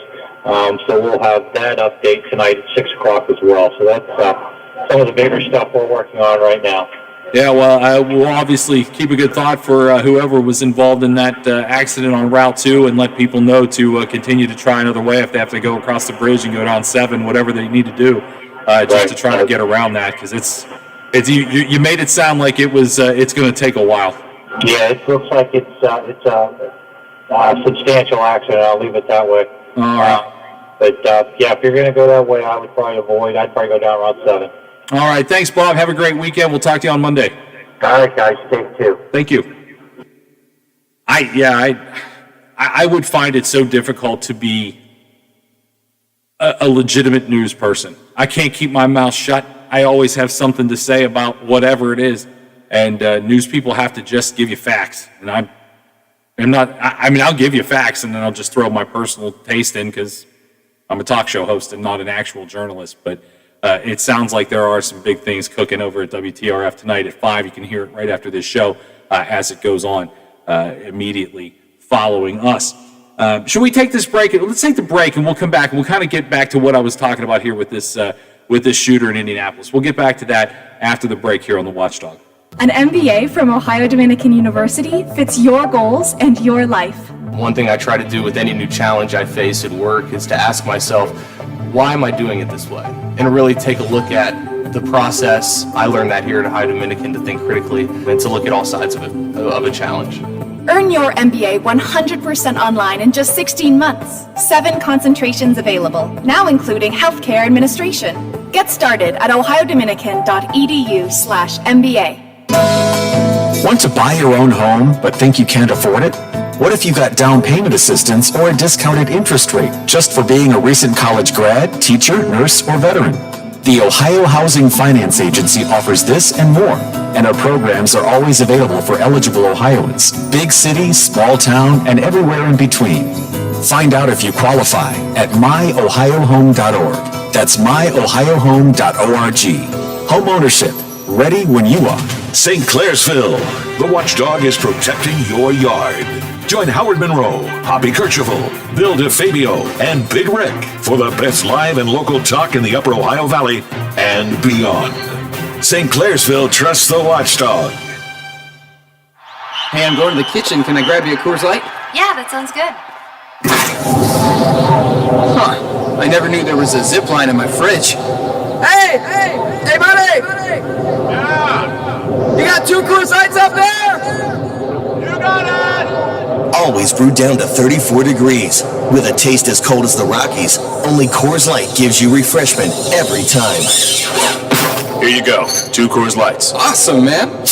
Wow, these are really cold. That's the only way I deliver it. Sure. I mean, you being a mountain climber and all? Yep. You probably need a pretty warm coat in there, huh? Yep. Hey, Ben! Yeah!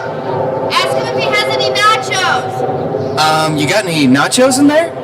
No. Just icy cold Coors Light? Yep. That makes sense. It is the Rockies. Coors Light, the world's most refreshing beer. Coors Brewing Company, Golden, Colorado. With great beer comes great responsibility.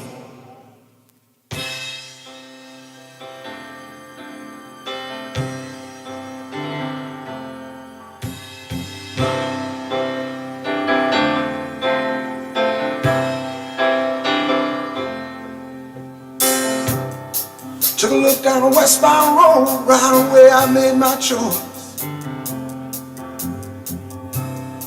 Headed out to my big 2-wheeler, I was tired of my own voice. Took a beat on the northern plains and just rolled that power on.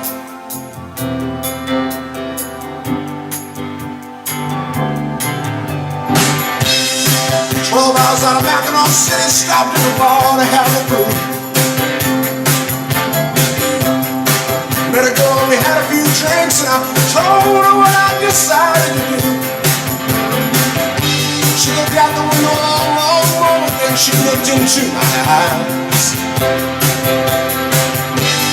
She didn't have to say a thing. I knew what she was thinking. Roll me away, won't you roll me away? I too am lost, now filled up the cross, now I'm sick of what's wrong and what's right. You definitely could lose me with that one. You definitely lose me with that one. The great Bob Seger. Absolutely. Celebrating Michigan, Lola's home state, and arguably one of the 10 best American songwriters of all time. Easily. I was lucky enough, one of the last big shows that I got to see was Bob Seger playing the PPG Paints Arena. It was, I think, the 5th show to his last, which obviously finished in Detroit, where I believe that last tour started and finished. And man, I got to tell you, there is something to be said for walking away when you're still real good. And Bob Seger is still real good. I've seen some guys that just probably should have hung it up, but still went out for 2 or 3 tours. And I say that about the late, great, wonderful, and most impactful in my life, B.B. King. They just kept putting B.B. out there. And honestly, the last couple times he couldn't do it. And I was fortunate enough to see him where he still really could. Bob Seger went, you know what? I'm going to leave while people go, that guy was damn good. And leave it at that. And he is. Bob Seger's one of the best. I wanted to make this point before we go into the break for the 4 o'clock hour. We're talking about it again. The details are still very limited. We know that 8 people were shot dead, 5 others injured overnight at a FedEx facility in Indianapolis. The shooter, 19 years old. And I wanted to make this point, and I encourage all of you that are listening to do this too, while we try to figure out what the best solution for and how to prevent things like this from happening. Brandon Scott Hull is the kid's name, 19. Don't know what he looks like, don't know his description, don't know his color, don't know any of those things. Which I'm glad I don't know, because this becomes a general blanket statement and not one about color, which everything seems to be broken down to these days. When any of us that are listening, for the most part, were 19, we didn't have the pressure that 19-year-old people have today.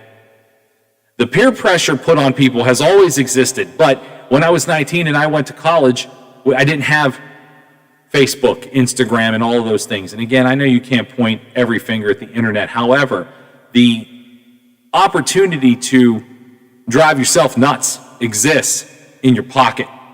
It exists on your home computer. And when people make the argument about more gun control, if we had stricter gun control, this wouldn't happen. I will always maintain that that's a ridiculous statement because bad people can get bad guns. It's the idea that the mental health crisis, I don't know what's wrong with this kid. I don't know why he snapped, but they're saying this is random. He didn't have an association, at least right now that's what they're saying, to this FedEx depot.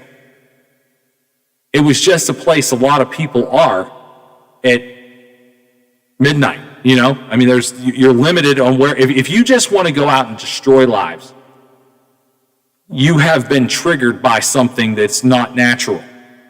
We all have bad days, but most of us don't go out there and act on them to destroy other people's lives, especially at random. You know, I'm not going to defend any crimes, but when there's a crime of passion, which we've seen, I mean, we've seen it in the state time and time again, in every state, but we have seen it right here. When there's a crime of passion, you can go, there are feelings here that are raw and mixed to the point where people do bad things. When you just walk into a place you've really never been and probably just see because it's nearby, you're like, well, there's people there and I feel like shooting somebody at midnight. That is something that's been building and has been pushed by the way things are now that we didn't necessarily have. I think about that kid I think he was 19 too, the kid that shot all those people at the church in South Carolina. He was really young. Right. A lot of these people we're seeing in these shootings, they're kids. They're kids. 19 years old, yes, you are technically adult, but you're still a kid. You're still a kid. You're mentally still a kid. Trust me, if you're a 19-year-old boy, anybody talking out there that's not ever been a 19-year-old boy, you can't associate to. But if you were a 19-year-old boy, you know you were in fact still a kid. Unless maybe you went to the military and they kind of straightened that out of you quicker than a lot of us who didn't take military service. But trust me, even the military guys did some things back then that they could go, "Boy, I was just a stupid kid," even though I was in the military. I'm not taking away from the responsibility of not doing these types of things. What I'm saying is we have no idea what it's like to be a kid in 2021, being a 19-year-old kid. And I'm interested because this story says they took all of his devices for so many. That's multiple. That's your laptop. That's your cell phone. That's your tablet. Your PlayStation, because those are all that also. They can tell what you've been doing, who you've been talking to, where you've been going, the websites you visited, and the people that you chat with. And again, some people may say that that's wrong. They shouldn't be able to find all that stuff out about you. Well, if they couldn't, then we'd never have any answer. And there's eight families and friends of families that have to figure out why their friends and family were at work last night and they get shot for no reason.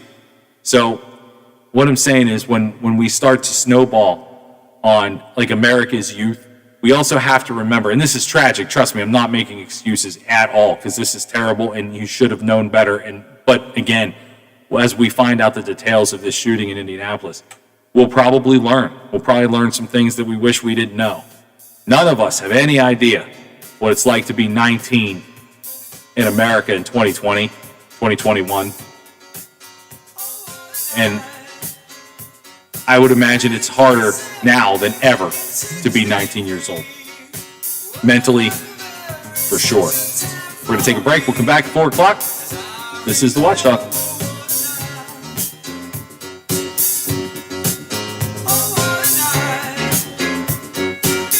The Watchdog is FM 98.1, AM 1600 WKKX Wheeling, FM 97.7, AM 1370 WVLY Moundsville. The ABC News is brought to you by Thomas Auto Centers, Mall Road, St. Clairsville. Get the best deal at Thomas Auto. From ABC News. I'm Michelle Franzen. Police are still investigating the motive in the shooting at the FedEx warehouse in Indianapolis, where a gunman opened fire, killing 8 people and then himself. FedEx, though, the company, now confirming to ABC News the suspected shooter, identified by investigators as Brandon Scott Hole, is a former employee at the facility. Authorities are investigating his background. It's the latest mass shooting in the nation. The White House once again calling on Congress to act. The White House saying okaying several House-passed gun laws is the least the Senate can do to help stop mass shootings. The Senate should take up and pass the 3 bills strengthening background checks that passed the House with bipartisan majorities and have the overwhelming support of the American people. Spokesperson Jen Psaki saying there is a limit to what the president can do without Congress passing tougher gun laws. Andy Field, ABC News, Washington. The president at the White House this hour hosting Japan's prime minister. Before the bilateral meeting began, Prime Minister Yoshihide Suga offered the condolences over the shooting. It's the president's first in-person meeting with the world leader since taking office due to the pandemic. The president speaking before talks began. The United States and Japan have a big agenda ahead of us, and we are 2 important democracies in the Indo-Pacific region, and our cooperation is vital, in my view, and I think on both our views. Today marks 100 days since the attack on the U.S. Capitol, and federal prosecutors secured their first guilty plea. During the riot, the FBI said John Schaefer sprayed U.S. Capitol police officers with bear spray and was photographed inside the U.S. Capitol. He's pleading guilty to unlawfully entering restricted grounds with a weapon and disrupting an official proceeding as Congress was meeting to certify the Electoral College. 100 days after the insurrection, Schaefer becomes the first defendant to plead guilty. There are more than 400 defendants who have been arrested in 45 different states. ABC's Aaron Katursky reporting. You're listening to ABC News. Deep down, you knew it was coming, and you know there's nothing you can do to stop it. And now it's here. Tax-Bucket-On! Federal debt now exceeds the size of the entire economy, and Congress continues to spend like drunken sailors. Taxes are going up, and your retirement savings are going to be taxed to smithereens. But there's one proven time-tested strategy that lets you legally pay 0 taxes on your hard-earned retirement money. And you can learn all about it in a free report from Bank on Yourself. Get it now at LegallyPayZeroTax.com. This strategy also grows your wealth safely and predictably every year, even when the market tanks. And it gives you penalty-free access to your savings. Yes, you can protect your money from the next stock market crash and from Tax-Mageddon. To get this free report and save your retirement, visit LegallyPayZeroTax.com today. That's LegallyPayZeroTax.com. LegallyPayZeroTax.com. The World Health Organization says the recent rise in coronavirus infections is worrying. At a press briefing on Friday, WHO Director General Tedros Ghebreyesus saying the number of new cases is, quote, approaching the highest rate of infection that we have seen so far in the pandemic, end quote, adding that the number of new cases per week has nearly doubled during the past 2 months. Tedros explaining some countries, like Papua New Guinea, for example, that had been able to avoid widespread COVID-19 outbreaks are now seeing steep increases. Inez de la Cuetara, ABC News, Paris. In San Antonio, Texas, a deadly shooting at a traffic stop today. A police officer pulling over a pickup truck. Police Chief William McManus says after having a, quote, casual conversation, the driver allegedly pulled out a gun and shot at the officer, who returned fire. He retreated backward, returning fire. Inside the vehicle, the passenger and the driver were both shot. They are both deceased, and the third passenger was transported to the hospital. McManus says the officer was shot in the hand. Jurors are preparing for deliberations after they hear closing arguments Monday in the Derek Chauvin murder trial of George Floyd in Minneapolis. The former police officer deciding not to take the witness stand. Chauvin charged with killing George Floyd last May. Minneapolis stepping up security ahead of the verdict. This is ABC News. I'm Dr. Andrea Russo, a cardiologist. Maybe you're waiting to talk to your doctor right now. But if you're having an irregular heartbeat, heart racing, chest pain, shortness of breath, fatigue, or lightheadedness, don't wait. This could be a serious condition like atrial fibrillation, which can make you about 5 times more likely to have a stroke. If you're having these symptoms, don't wait. Talk to a doctor by phone, online, or in person. Brought to you by Bristol Myers Squibb and Pfizer. I'm Michelle Franzen, ABC News. This is ONN. Governor Mike DeWine says health orders will be lifted when Ohio has 50 or fewer coronavirus cases per 100,000 people, but some counties now have 6 times that many. ONN's Dave James reports. Lucas County, including Toledo, leads the state with 341 cases per 100,000. Hancock and Summit, which include Findlay and Akron, are at or above 300. And 6 more counties are above 250. They are Cuyahoga, Sandusky, Erie, Madison, Wood, and Jefferson. As for the statewide cases per 100,000, DeWine says, at one point it was over 700, went way down. We were down, I think, as low as 135, something about in that area. Unfortunately, it's now at 200. Dave James, ONN News. And Ohio's major cities have all had officer-involved shootings in recent days or weeks. January Keaton with affiliate station WKYC-TV in Cleveland takes a statewide look. There have been 180 shootings that involved police officers in Ohio since 2015, and that's according to a study released by the Washington Post. This averages to about 30 shootings per year by police officers. Now, young men are more involved in police shootings, with 95% of all people shot by police being male. Of course, many police shootings are justified because they have to make sure that they maintain the safety of the public and themselves. On Cleveland's East Side, January Keaton. And I'm Daniel Barnett on the Ohio News Network. Thank you for riding with the Watchdog. Live and local. Just the way you like it. Hey man, what can I get you? Yeah, can I have 2 Coors Lights? You got it. Hey Mike! I need 2 Coors Lights! Sure thing. With a taste as cold as the Rockies, only Coors Light gives you refreshment every time. Here you go. Thanks, Mike. Doing a great job. All right, 2 ice cold Coors Lights. That's the coldest beer I've ever had. Hey, they don't call it the world's most refreshing beer for nothing. Okay, be honest with me. Do you really have the Rocky Mountains in your beer cooler? You don't believe it? Check it out.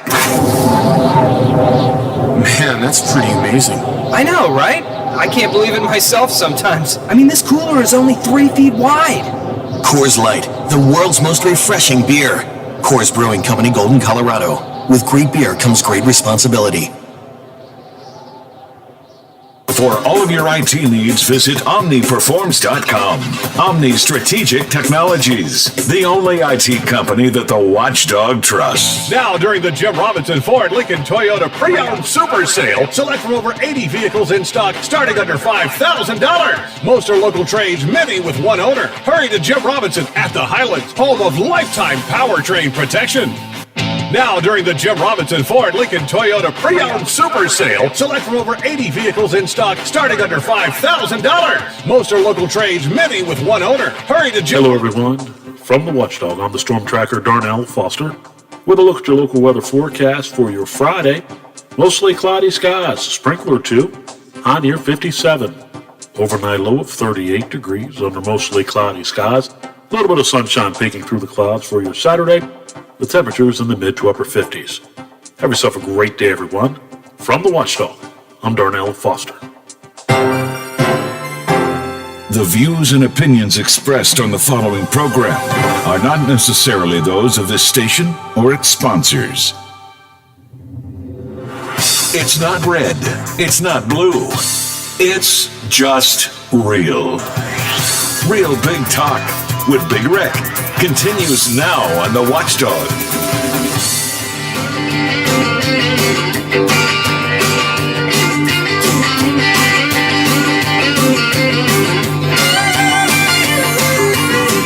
Talking Friday evening, mama doesn't know she's leaving till she hears a screamer slamming, rubber squealing, gears are jamming. Local country station just about on the radio, picking up at 7 and they're heading to the rodeo. Mama's on the front porch screaming out her warning, girl, you better get your red head back in bed before the morning.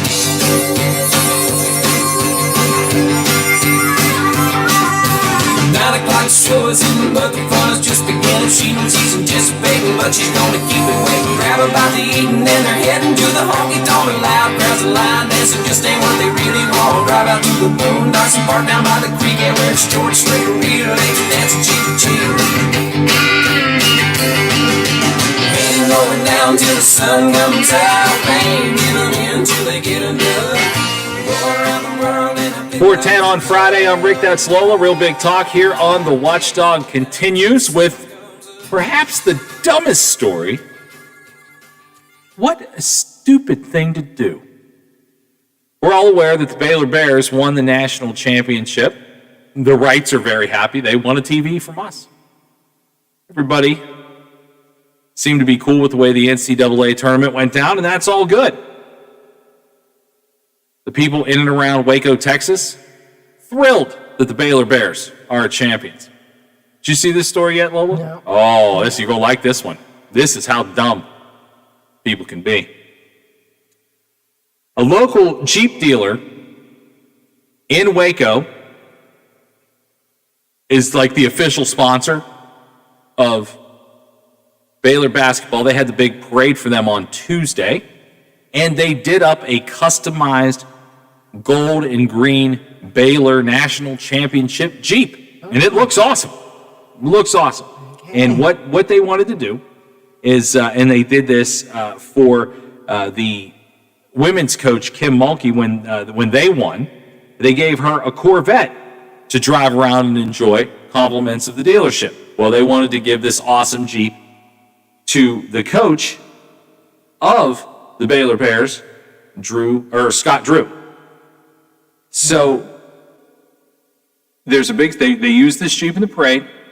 There's a big story about it. And the general manager of the Jeep dealership, you are not going to believe this. Here was his quote on the news. Coach Scott can enjoy it, and he'll use it to pull some people out of the hood. Are you out of your mind? Are you out of your mind? I got nothing. I got nothing on that. I can't. I don't work in the car industry. I know nothing about what it's like to work or own or be the GM of a dealer. I have no clue. But I assume you have to at least have some head on your shoulders to become the general manager of anything. I mean, you have to at least be able to make reasonable decisions to get to the top of any heap. This is on the news. Now, I can't, look, people say and do things in their personal lives that you never hear about. Somebody may go, oh yeah, that guy's not my kind of guy. That's fine. It is what it is. This man said this on the news about not only the team that they pay to support, probably pay handsomely to support. He says this on the news about a team that is predominantly black. He can use it to pull some kids out of the hood. I can't even begin to wrap my brain around. I watched the clip, and he realizes what he said and doesn't immediately, at least backpedal. At least go, wait a minute, can we cut? Can we start over again? Here's $1,000, destroy that tape. Nothing. He just went, oh, and then just kept going. So, of course, the team quickly declined the offer to take the Jeep and then had to release a statement. The man's name is Ted Teague, by the way, the person in charge of that Jeep dealership. The team released, we have spoken with Ted Teague regarding his comments made last night. Drew and athletic director Mark Rhodes said in a joint statement, his remarks do not align with our institutional values or the culture of our athletic programs. We can confirm we are not accepting the Jeep driven in the parade on Tuesday. As a department, we are committed to recruiting a diverse group of student athletes, coaches, and staff, all of whom are valued members of the community, which I thought was a pretty well-written statement by Baylor. But I think one of the things that may get lost here, follow me, follow the money. The amount of money that gets pumped into, and I'm not saying money should equal forgetting about this, so please don't misconstrue that. But I think about and not that I have intimate financial knowledge of just say what the Mountaineers make and who they're sponsored by and things like that, but you can't pass a United Bank without a Mountaineer logo or a Mountaineer logo without a United Bank logo. That is big, big money. I can't imagine what happens to a school if they have to disassociate themselves. I mean, there's big four. What are the big four? Banks, Coca-Cola and sports products, Pepsi-Cola, whatever. So some sort of sports drink, some sort of official pop. There's always a car dealer. And there's always athletic apparel, whether it's Nike, Reebok, whatever. You take one of the four biggest factors out of an athletic program, certainly one that just won a national championship, and those rates go up when you win a national championship, I assure you.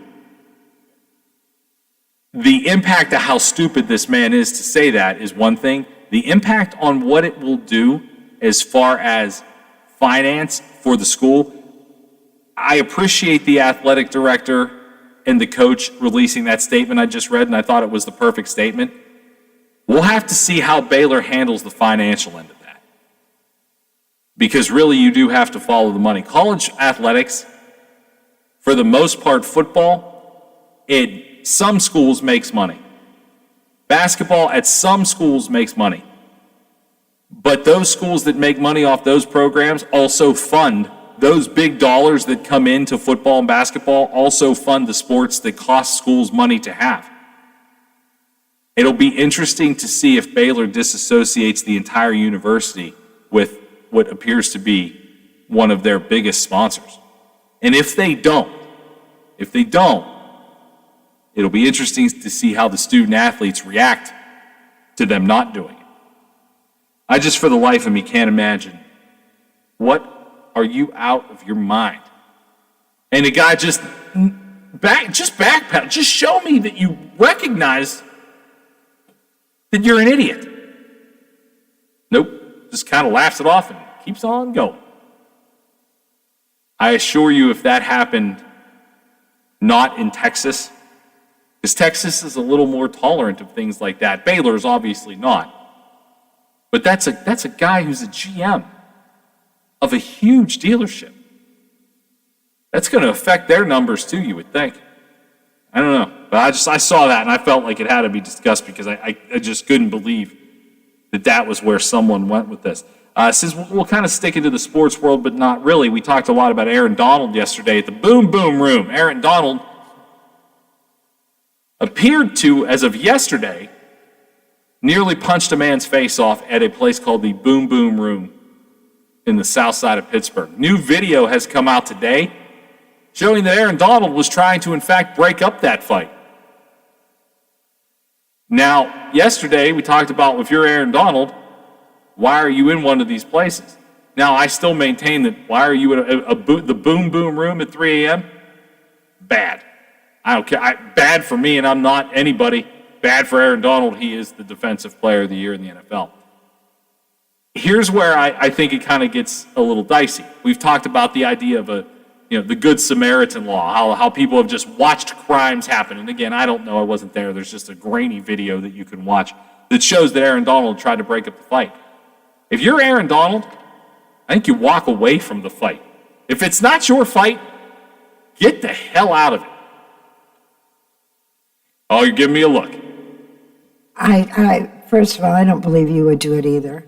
Under the right circumstances, you see somebody getting the crap beat out of them, and you can help stop it, you're going to try and help stop it. Well, yeah, but I'm also not Aaron Donald. His name doesn't have anything to do with it. I have nothing to lose, really. In the moment, he didn't either. It was the right thing to do. If that's indeed what he was trying to do, was break up the fight and stop it. The video is, it's fairly convincing that he was not the instigator in it. He was trying to break up the fight, but now he has a lot to deal with for being a good Samaritan. And I understand what you're saying, and I've broken up fights before. I I have zero desire to get into another fight in my life, but I have broken up fights before or prevented them. I'm a talker. I've prevented more than I've had to break up. Most states have good Samaritan laws that if you step in and something bad happens, you cannot be sued for it. You can't be held liable for it. And what does this state? Do you know? I have no clue. Yeah, I don't know. I have no clue. But I just know I've heard that. That there are states where, yes, you and then some of these laws are taking it even perhaps one step further and wanting that it is your responsibility to try and stop. Well, that was kind of, again, it's a sitcom, but that's kind of the idea of the ending of Seinfeld. It's your responsibility to step in and help and not stand there and mock. So, yeah, it seems kind of childish to look at real life situations and equate them to Seinfeld. But again, that's exactly what it was about. We have a call back there? Yep. Dan. Hey, Dan, what's up? Yes, in the state of Pennsylvania, it's called the Good Samaritan Law. If you're being a good Samaritan, even if the person dies and you're trying to render aid, you can't be held accountable. Okay, what he was doing was being a good Samaritan. Okay. Well, I understand that he's a really good guy. I've never met him, but I know people that know him because of playing at Pitt, and his nephew played for Pittsburgh Central Catholic, and I call their games. So I have had at least conversations about what a nice guy he is. And I was kind of surprised yesterday when we had that story about him, because the guy that got hit, his face is destroyed. And Aaron Donald is one of the strongest human beings on the planet, so it didn't look good yesterday. Today, this video comes out, and I'm from what I've heard about him, I guess I'm not surprised that he tried to break up a fight, but now he's in something that I don't know if he could have avoided or not. I wasn't there, but it's kind of a crazy story. But I didn't know that about Pennsylvania, actually. Yeah, the Boom Boom Room also has a late night menu, and he likes to eat a lot of food. So they have an excellent steak, baked potato, and 3 sides for $25.99. So that might have been what he was doing. It was an after-hours eatery. Oh, did you? I was going to say, Dan, are you so worldly that you've been to the Boom Boom Room? Because that sounds like you know it. I've been to the Boom Boom Room, but there's only one other place nicer than the Boom Boom Room. It's off from the airport. It's like a big sports bar, and it's got Harley Davidsons hanging from the ceiling. And it's the only place I've ever saw where it's $10,000 a square for the Super Bowl. Oh my God! Who's balling in there? I don't know. I just went in there they got the biggest wings you've ever seen in your life. They're like ostrich wings. Well, how about that? Well, I did not know that about the Boom Boom Room. I don't know that I'll be attending anytime soon because I don't know that I can afford the late night menu. But still, that's interesting stuff. I heard he's a good dude. Maybe he was just hungry because 3 a.m. bars are closed in Pennsylvania. The Boom Boom Room, it has security. It's got it's just not strippers. It's like a whole different, how do I explain it? Like TJ's, but they got food and then they got people that over on the other side that's doing boom boom. Well, there you go. It sounds like Aaron Donald was having a pretty good time before that happened. Dan, we're going to go to break. Yeah. Thanks for your insight as always. I would have not known about the Boom Boom Room if it weren't for you. Well, thank you. Thanks, man. Have a great weekend. There you go. Well, Dan should just become the correspondent. Like when news breaks, we should just send Dan. You don't have to send him. He's already there. I was going to say, he's already on scene. We'll go ahead. We'll take that break. We'll come back. We'll get to some other stories before we head out of here at 5. This is The Watchdog.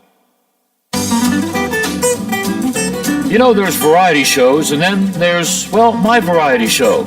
I'm Bill DeFabio, and I bring you the best variety talk in the Ohio Valley, quite possibly the world. Join me from noon till 2 to talk sports, nostalgia, and hear from some of the legends of the game.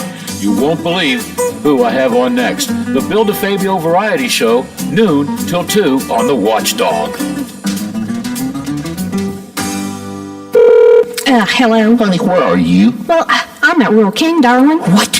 You sent me to And you go to Rural King? You went to my favorite store without me.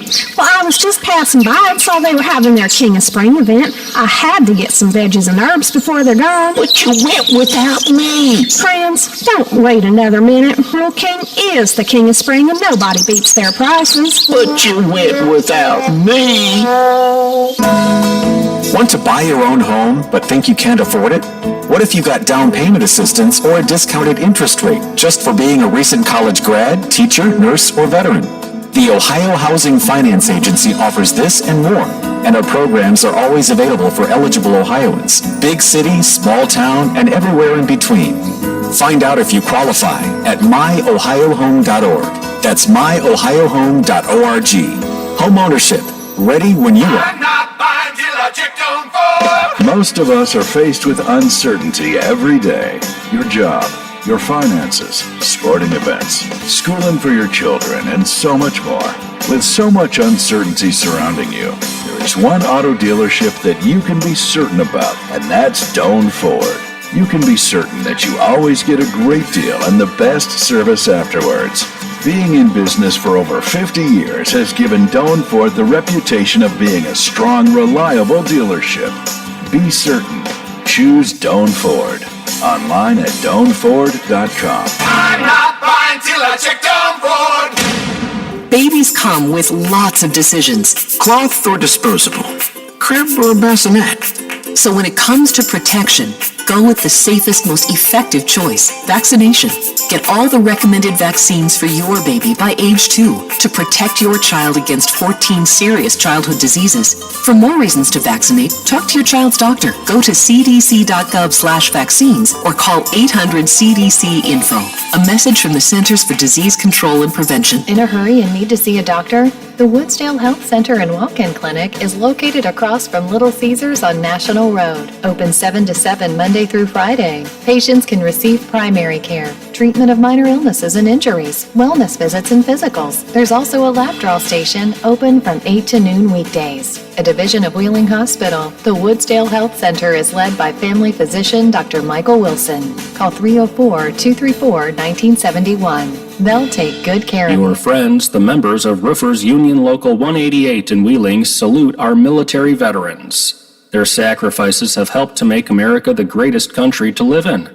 We salute you and honor you, America's real heroes, our veterans. This message from all the great and caring folks, the members of Roofers Union Local 188 of Wheeling, representing licensed, bonded, and insured roofers for residential and commercial projects. That's Roofers Union Local 188. WKKX and WVLY voted coolest couple in their high school yearbook.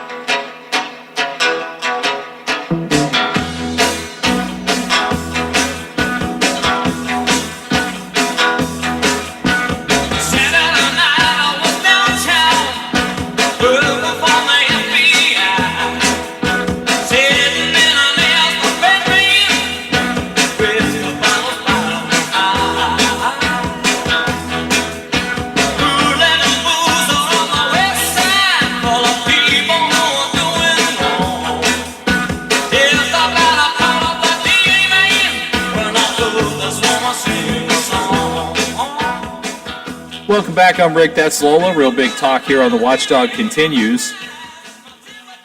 We talked quite a bit about it today. It happened, the big idea of unionizing for the Amazon workers in Bessemer, Alabama. We talked pretty much like there's probably not a lot of other opportunities in Bessemer, Alabama, and that place employs quite a few people. I think 1,800 people, if I'm not mistaken, somewhere in that number.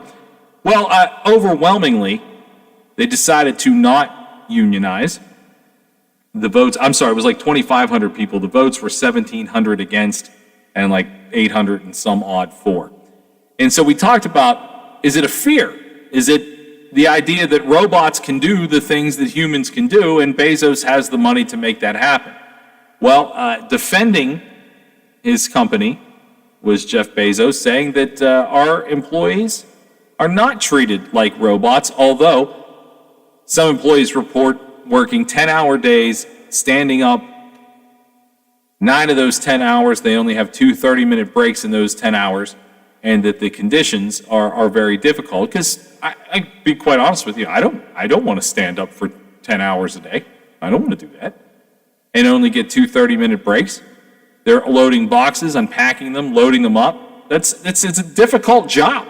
It's a difficult job. So in sort of a how do I make this better quickly statement, at least that's what it felt like, in his last letter to shareholders, Amazon CEO Jeff Bezos said that they need to do better for their workers after facing the biggest union push in the 26th year history of Amazon. First of all, I didn't realize Amazon had been around for 26 years. I guess in my mind, since I don't use Amazon, I have no recollection or knowledge of how long it's been around or even really what all you can order from it. Apparently, it's everything, anything you could think of. And so, like I said, I'm not that person. I still go out and buy my own stuff, which is probably dumb. I probably would have a lot less, I don't know, interaction, forced interaction, if I just let Amazon deliver it. If you let Amazon deliver everything you need in the groceries, you got a lot of recycling, but other than that, you don't really have to deal with a lot of people. It sounds like he was fairly uneasy about the fact that this is the biggest union push. And the fact that he said it's the biggest and it really was a lopsided vote makes me think that Amazon employees are scared to death to actually go ahead and take that leap. Either that or they're treated, you're always going to get somebody that's going to complain. Oh, sure. And perhaps they feel that they are being treated fairly and they don't need a union. And one of the things I've heard people that are involved with trying to, vote in a union or not is we don't have any real, that there's already a system in place inside that can handle grievances and things like that. So why should we get involved with a union and pay union dues to handle the very same things that we already have in place to take care of this? So I don't know. I don't know that they were scared about robots or anything, but that it is a huge employer down there, and they may have been afraid of the ramifications that came if they voted it in. But that really is a resounding. Yeah, I mean it's turn big. Down. Yeah, 1,700 nay, 804, and basically what Jeff Bezos is saying here is we have to do better and treat our employees better. Well, they're going to ultimately, if they're not now, someday they will be the biggest employer in the world, I would imagine. Them and Walmart. Yeah, well, that's and Starbucks. Well, Walmart. Did you see Walmart is actually turning a big part of its part-time workforce into full-time employees because something we talked about quite a bit yesterday. They're worried about turnover. They don't want those people that are part-time going out and seeking full-time jobs. So Walmart is taking a big part of their part-time workforce and turning them into full-time employees. I have a few friends that work for Amazon, and they're all younger than me. Some younger than most. One of my buddies is in his early 20s. Nice kid that worked for me in radio along the way, and for him, it loads him up 4 days a week. He makes a decent wage, especially to be his age. I'm not saying that if you're younger, you shouldn't make as much money, but for his amount of experience in life, he works 4 days and makes a decent living. He's perfectly fine with what he does, but he's also a young guy and able to do that. I probably couldn't hack it for more than a day. Phone line's lit up. Who do we got on the line? It's Tom. Hey, Tom, what's up? Hey, Rick. What's on?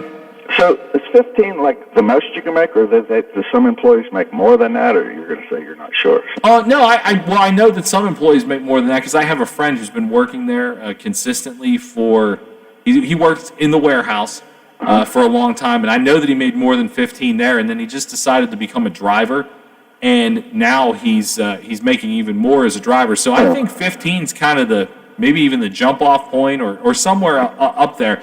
I would imagine right now, because they need so many employees, I'd imagine now is the time to jump in on Amazon, because if you're eventually going to run out of unemployment and you can pass the drug screen, because that's a big part of the driving the vehicles is you got to pass the screen. You can make like $20-some an hour.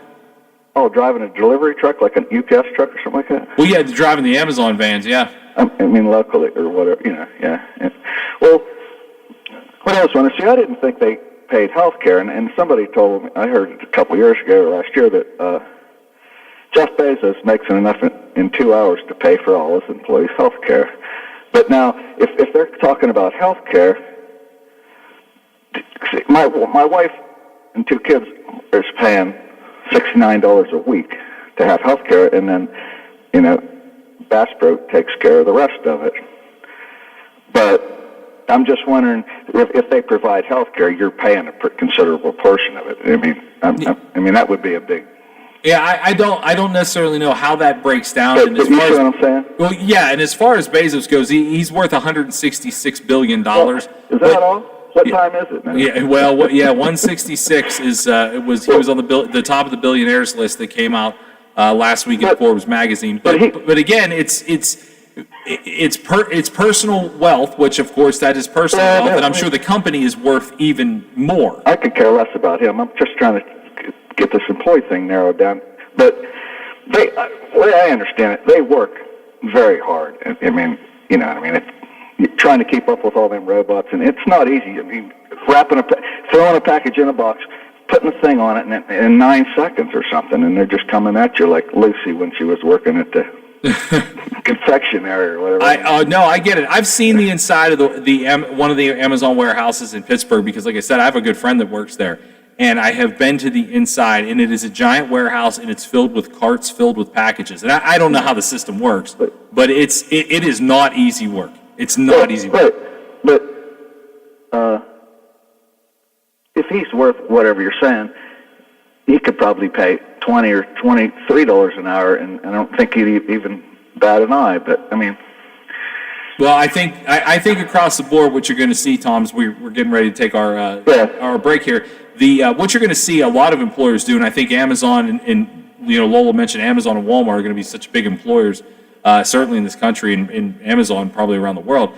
You're going to see that everybody, these businesses that can do it, like Amazon and Walmart, they are going to go ahead and set their minimum wage at $15 so they can get employees quicker than anybody else. Yeah, 15 and up. So, and they're in Walmart, especially with their adding all these people into from part-time to full-time, is going to pay them benefits. But my wife makes around 15, and she used to they had bonuses and stuff with Bass Pro. Took them whenever they didn't fare so well. I mean, they would give them gift cards and stuff.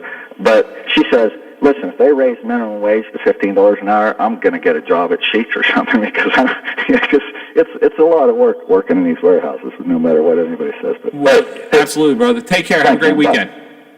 Yeah, he's not wrong. It's very difficult work, and I think that's what you're going to see. I think you're going to start to see companies that can do it, like Walmart and Amazon. They will move their own minimum wage to $15 an hour to go ahead and get employees first because they can do it more so than a lot of smaller, certainly smaller places that aren't quite Amazon and Walmart. We're going to go ahead and take a break. We'll come back. We'll wrap up today's show here on the Watchdog. The Metro News Update is brought to you by Thomas Auto Centers, Mall Road, St. Clairsville. Get the best deal at Thomas Auto Centers. West Virginia Metro News, I'm Jeff Jenkins. An emotional day in Charleston with the funeral for Capitol High School senior KJ Taylor. The 18-year-old star athlete was gunned down on Charleston's west side last week. No arrests have been made. Charleston Mayor Amy Schuler Goodwin spoke at the funeral. She says the community must move forward. It is our job to create the best future for every single one of these beautiful faces that are in the stands today. KJ Taylor starred at Capitol High and at Laidley Field, where balloons were released in his honor earlier today. Governor Jim Justice says he was dumbfounded after learning that none of the members of his Greenbrier East girls basketball team that he coaches have been vaccinated against COVID-19. Justice says their season is now in question. They're on the verge of the exact same thing happening to them that happened last year. Their season just jerked right out from underneath them again, because we have somebody on the team that's tested positive. The discussion came up during today's media briefing on the virus. Justice and other members of his team at the Capitol, urging more and more state residents to be vaccinated. All 5 members of West Virginia's congressional delegation have their names on a letter to President Joe Biden calling on him to issue a federal disaster declaration for the state in connection with those storms that occurred February 10th through the 16th. The president has yet to respond to the governor's request. You're listening to Metro News, the voice of West Virginia. The Kanawha County Sheriff's Department says a man shot and killed himself this morning in front of the Kanawha County Courthouse in downtown Charleston. The man died of a single gunshot wound to the head. The body was found on a bench near the building. West Virginia University police say someone jumped or fell off the 4th floor of a parking garage on WVU's downtown campus earlier this afternoon. Social media reports indicate a medical examiner was on the scene. WVU is offering counseling services to those who may have witnessed the incident. From the Metro News Anchor Desk, I'm Jeff Jenkins. AutomotiveMap.com presents the Sports Flash, powered by The Score on The Watchdog. I'm John Thayer. NBA action tonight. The Washington Wizards are at home. They'll play host to the New Orleans Pelicans. The Wizards are 21-33 on the season and have won back-to-back games after a loss to Phoenix a few days ago. The Pelicans are 25-30 on the season. They are coming off a loss that snapped a 3-game win streak. Major League Baseball action today. The Washington Nationals are at home tonight against the Arizona Diamondbacks. The Nationals are at 3-7. Elsewhere, the Orioles are on the road to play the Texas Rangers. Baltimore's 5-8, and the 5-8 Pittsburgh Pirates are on the road in Milwaukee tonight. They'll take on the Brewers. Download the Score app today. Lightning fast sports alerts so you never miss a thing. I'm John Thayer with the Sports Flash, powered by The Score on The Watchdog. What do you get when you talk to a Dell Technologies advisor? You get someone who understands there's an art to listening. Who's able to hear more than what's being said and can provide tailored small business solutions that make you feel truly heard. I understand. Let's get started. For advice on everything from laptops to the cloud and solutions powered by Intel vPro platform, call an advisor today at 877-ASK-DELL. To remind pet owners that Progressive covers pets in our auto policy at no extra charge, we're making a really cute pet-themed radio commercial. You gotta see this dog. It's a little puffball. It looks like a piece of cotton candy that I could just eat up. Oh, and it waddles when it walks. He's a little ducky dog. Oh, I wish you could see it. We really should have planned this better. Cat coverage for your pets with an auto policy from Progressive. Progressive Casualty Insurance Company and affiliates. Coverage for cats and dogs included with the purchase of collision coverage in a... For all of your IT needs, visit OmniPerforms.com. Omni Strategic Technologies, the only IT company that the Watchdog trusts. Does this current crisis leave you wondering how to pay your bills? Well, a lot of people are struggling right now. I'm attorney Tom McIntyre. Call me today to schedule your telephone or video conference meeting, and I will send you a copy of my new book about bankruptcy, When Bad Things Happen to Good People. Call 877-456-4155. Together, we will figure out what to do now and what to do when this is over. We will get through this together. Plumbers and Steamfitters Local 83 want to thank the owners and contractors of the Ohio Valley for using their locally trained workers to help build for the future. Local 83 helps design, fabricate, and build the gas infrastructure for the oil and gas industry here in the Ohio Valley. Plumbers and Steamfitters Local 83 is 300 members strong and growing. They also do residential, commercial, and industrial work on both sides of the river. For more information, call Plumbers and Steamfitters Local 83 at 304-233-4445. Now, during the Jim Robinson Ford Lincoln Toyota Pre-Owned Super Sale, select from over 80 vehicles in stock starting under $5,000. Most are local trades, many with one owner. Hurry to Jim Robinson at the Highlands, home of lifetime powertrain protection. Now, during the Jim Robinson Ford Lincoln Toyota Pre-Owned Super Sale, select from over 80 vehicles in stock starting under $5,000. Most are local trades, many with one owner. Hurry to Jim. Babies come with lots of decisions. Cloth or disposable? Crib or bassinet? So when it comes to protection, go with the safest, most effective choice, vaccination.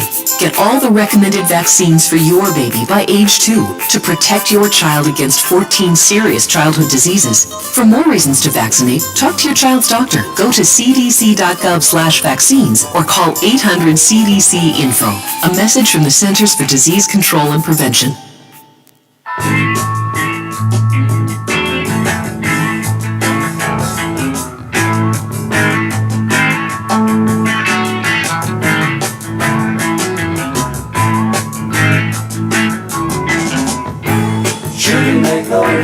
Lots of clothing, that's all empty and I don't care. So my baby down by the river, you should have to come up souvenir.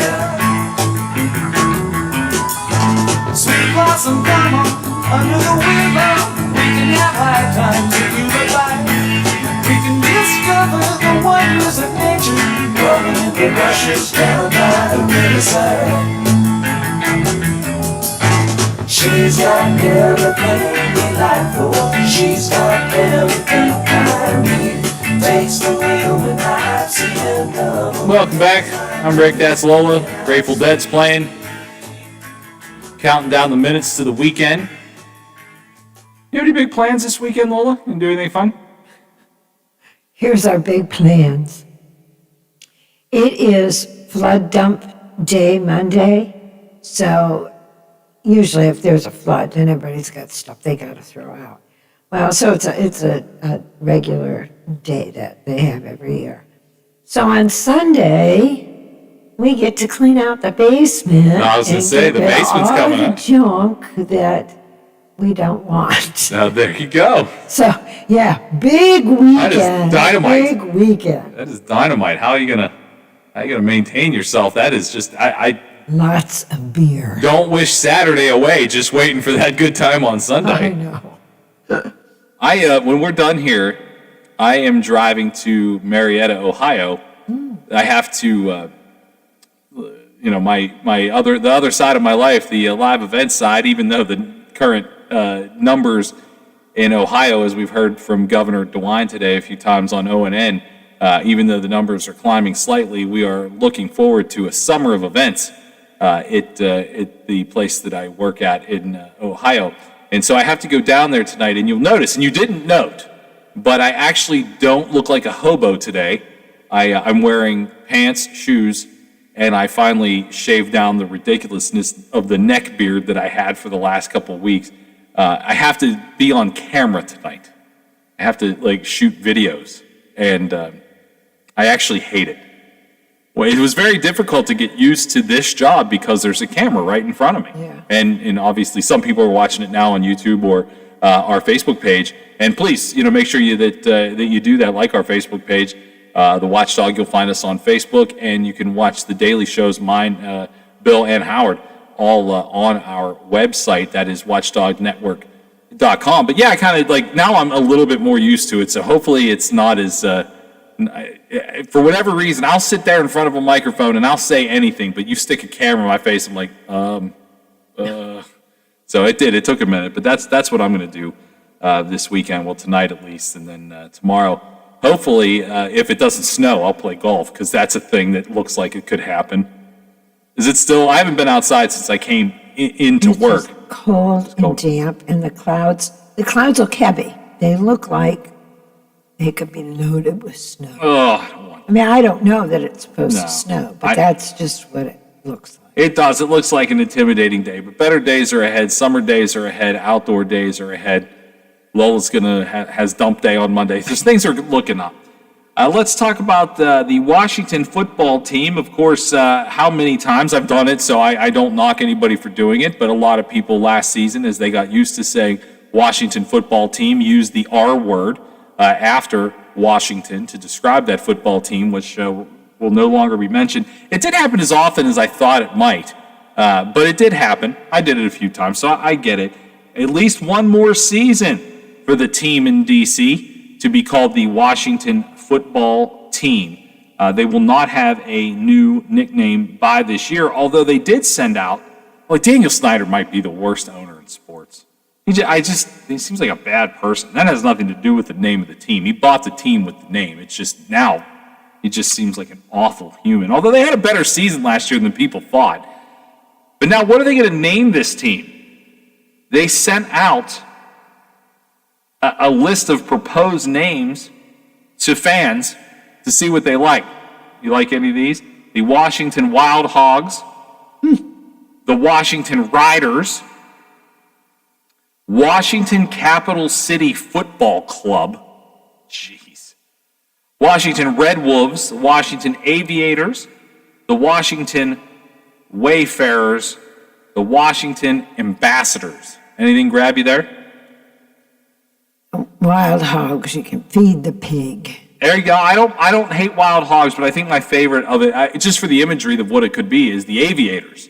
You know, you could have, because really the jets aren't flying much, in New York. So go ahead and take the active role of being the best plane-themed team in the league, and be the Aviators. I don't know. I kind of liked it. There were a couple that weren't on the list that I saw in other places that weren't on that one, and like. One of them is Demon Cats, the Washington Demon Cats. Swamp rats. Yes. Yeah, that would really fit. Drain the swamp rats. That would be a fun rallying cry around the D.C. area. That would be a good time. So yeah, I thought that was. I thought those names were pretty terrible. But I don't hate Aviators. I don't hate it. And again, I think the Jets aren't using it properly. So go ahead and be the best airplane-themed team in the league. Michael Jordan is going to present Kobe Bryant at a posthumous Hall of Fame induction. Of course, they went ahead and waived the time needed to put Kobe into the Hall of Fame due to his untimely death back in February of 2020. Michael Jordan and Kobe Bryant always referred to and regarded each other as brothers. So it just makes sense for Michael Jordan to do that. The Ununited. The Washington Ununited. I don't know who did that, but that's a gem. Thank you. That is a gem. You can also play it like they'll make you cry. Well, yeah. I mean, I think they can't. I don't think they could even possibly use anything politically themed. Like they could not possibly be the Washington Senators. Like I think donkeys. Yeah. The elephant can't be any of those things. By the way, just we're kind of in the fun, laughy part of the show here, but did you see that the idea of Washington D.C. becoming a state hits the floor for discussion next week? So we will obviously talk about that next week. The idea of D.C. becoming the 51st state. I don't know if it'll ever happen, but I would say right now it's probably the closest it's ever been to being able to happen. If that is something that goes further next week when that hits the floor, obviously we'll have some discussions about that. We'll take your feelings and your thoughts on that. Some people very much for it, some people very much against it. It's going to be yet another hotly contested thing happening in our nation's capital. But that is next week. Okay, we got Chuck. Hey, Chuck, what's going on? For the Washington team. What's that? Well, I'm sorry, Chuck. Go ahead again. I missed the beginning of that. I got a name for the Washington football team. What's that? The Pilgrims. Oh, yeah, that should go well. That should. Yeah, it was the Indians and the Pilgrims at the first dinner. Yeah, no, you're right. I don't even. You know, it's funny that you say that. I don't know. Off the top of my head, I can't think of one. If there's ever been even a minor league team named the Pilgrims. And that's an interesting point you bring up there. I mean, this country went ahead and named a lot of different sports franchises after Native Americans, but I don't know that they ever named any after the Pilgrims. That's a good call. Let's try that. Yeah, we'll see how it floats. I appreciate it. Okay, let's throw it around anyway. Yeah, no, we'll see. I will text Daniel Snyder when the show's over and see what he thinks. Okay, Rick. All right, thanks, Chuck. Have a great weekend, man. All right, you too. Thank you. Yeah, you know what? Lowell, can you think of any team, minor league, pro, or anything that's ever been named the Pilgrims? I never, ever thought of that. No, I off the top of my head, no. Yeah, that is a good call. We went ahead and named everything after Native Americans, not one thing after the Pilgrims, which is kind of weird if you think about it. It's just kind of strange. This is kind of strange, but he's kind of strange, so it makes sense, and I bet he's real good at it. Former WVU punter, Pittsburgh native, and Indianapolis Colts punter, Pat McAfee, is joining the broadcast team of Friday Night SmackDown. So Pat went from really one of the wildest guys that Morgantown ever had, and that's hard to be that guy, but Pat is. And he's done some WWE training, obviously. He kind of started out in the Barstool Sports situation. That didn't work out. Now he's doing his own show and having enormous success, and now he will be dipping his toe into the world of commentating the WWE, and he makes absolutely perfect sense for that. Perfect sense. The Plymouth Pilgrims, they were, a collegiate summer baseball team based in Plymouth, Massachusetts. The team is a member of the New England Collegiate Baseball League and played its home games at Forge Field in Plymouth. That's the only one. How about that? I mean, it makes sense that it's in Plymouth, though. I mean, just I mean, it's just Plymouth Rock. Yeah. There you go. They could be the Washington Plymouth Rocks. I wouldn't be shocked by anything. Although those names I read were so bad. I know. And did you read the story about that guy last year that went through and bought all the possible domain names? Yes. It's a jerk move, but it's also a brilliant move, because if they want to pick any of those domain names that he bought, they will have to pay him out huge money for it. Huge money. There were some better ones last year than the ones that I just read, but again, they're going to go, the football team of Washington, D.C. is going to go by the Washington football team for one more season. I think it's actually a brilliant move. If you think about it, they're probably selling plenty of merch that says Washington football team on it, only for 2 years later for your sweatshirt to be in your hat to be out of sorts, because we'll have a new name, and here's another giant merch push. Go by the new whatever the next logo is. And you think about it, it's like, yeah, it caused such a stir. People were mad they were changing the name. Some people were calling for the name change and applauded when they finally changed the name. They're probably thinking, I got you just where I want you. I got you all right where I want you. You're going to buy these shirts now, and then you're going to buy new ones in 2 years. Maybe the best marketing we've heard of in the entire league. Pens lose last night, 2-1 in overtime. Actually, a new shootout with the Philadelphia Flyers. And, it was a good showing by the Penguins. The most unbelievable thing, it wasn't that the goal itself was so spectacular. Carter Hart misplayed the puck, and Sidney Crosby poked it in. It's what happened on the way to scoring that goal that was really the spectacular thing. Sidney Crosby's stick broke, and as he was flying down the wing past the bench, the equipment manager handed him a stick where Sid just continued on to the net and actually took the stick on the fly, went straight to the net, and put the puck in for a goal. And it was a great reaction by the Penguins bench, who instead of immediately started clapping for Sid, they turned around and started shaking Taglianetti, who was of course, his father was a longtime Penguin. They started shaking and high-fiving him for being able to hand the stick to Sid fast enough to score the goal.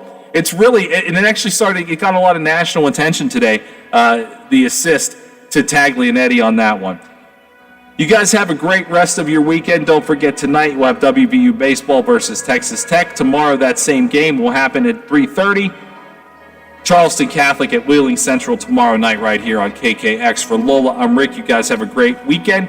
We will talk to you Monday right here on The Watchdog.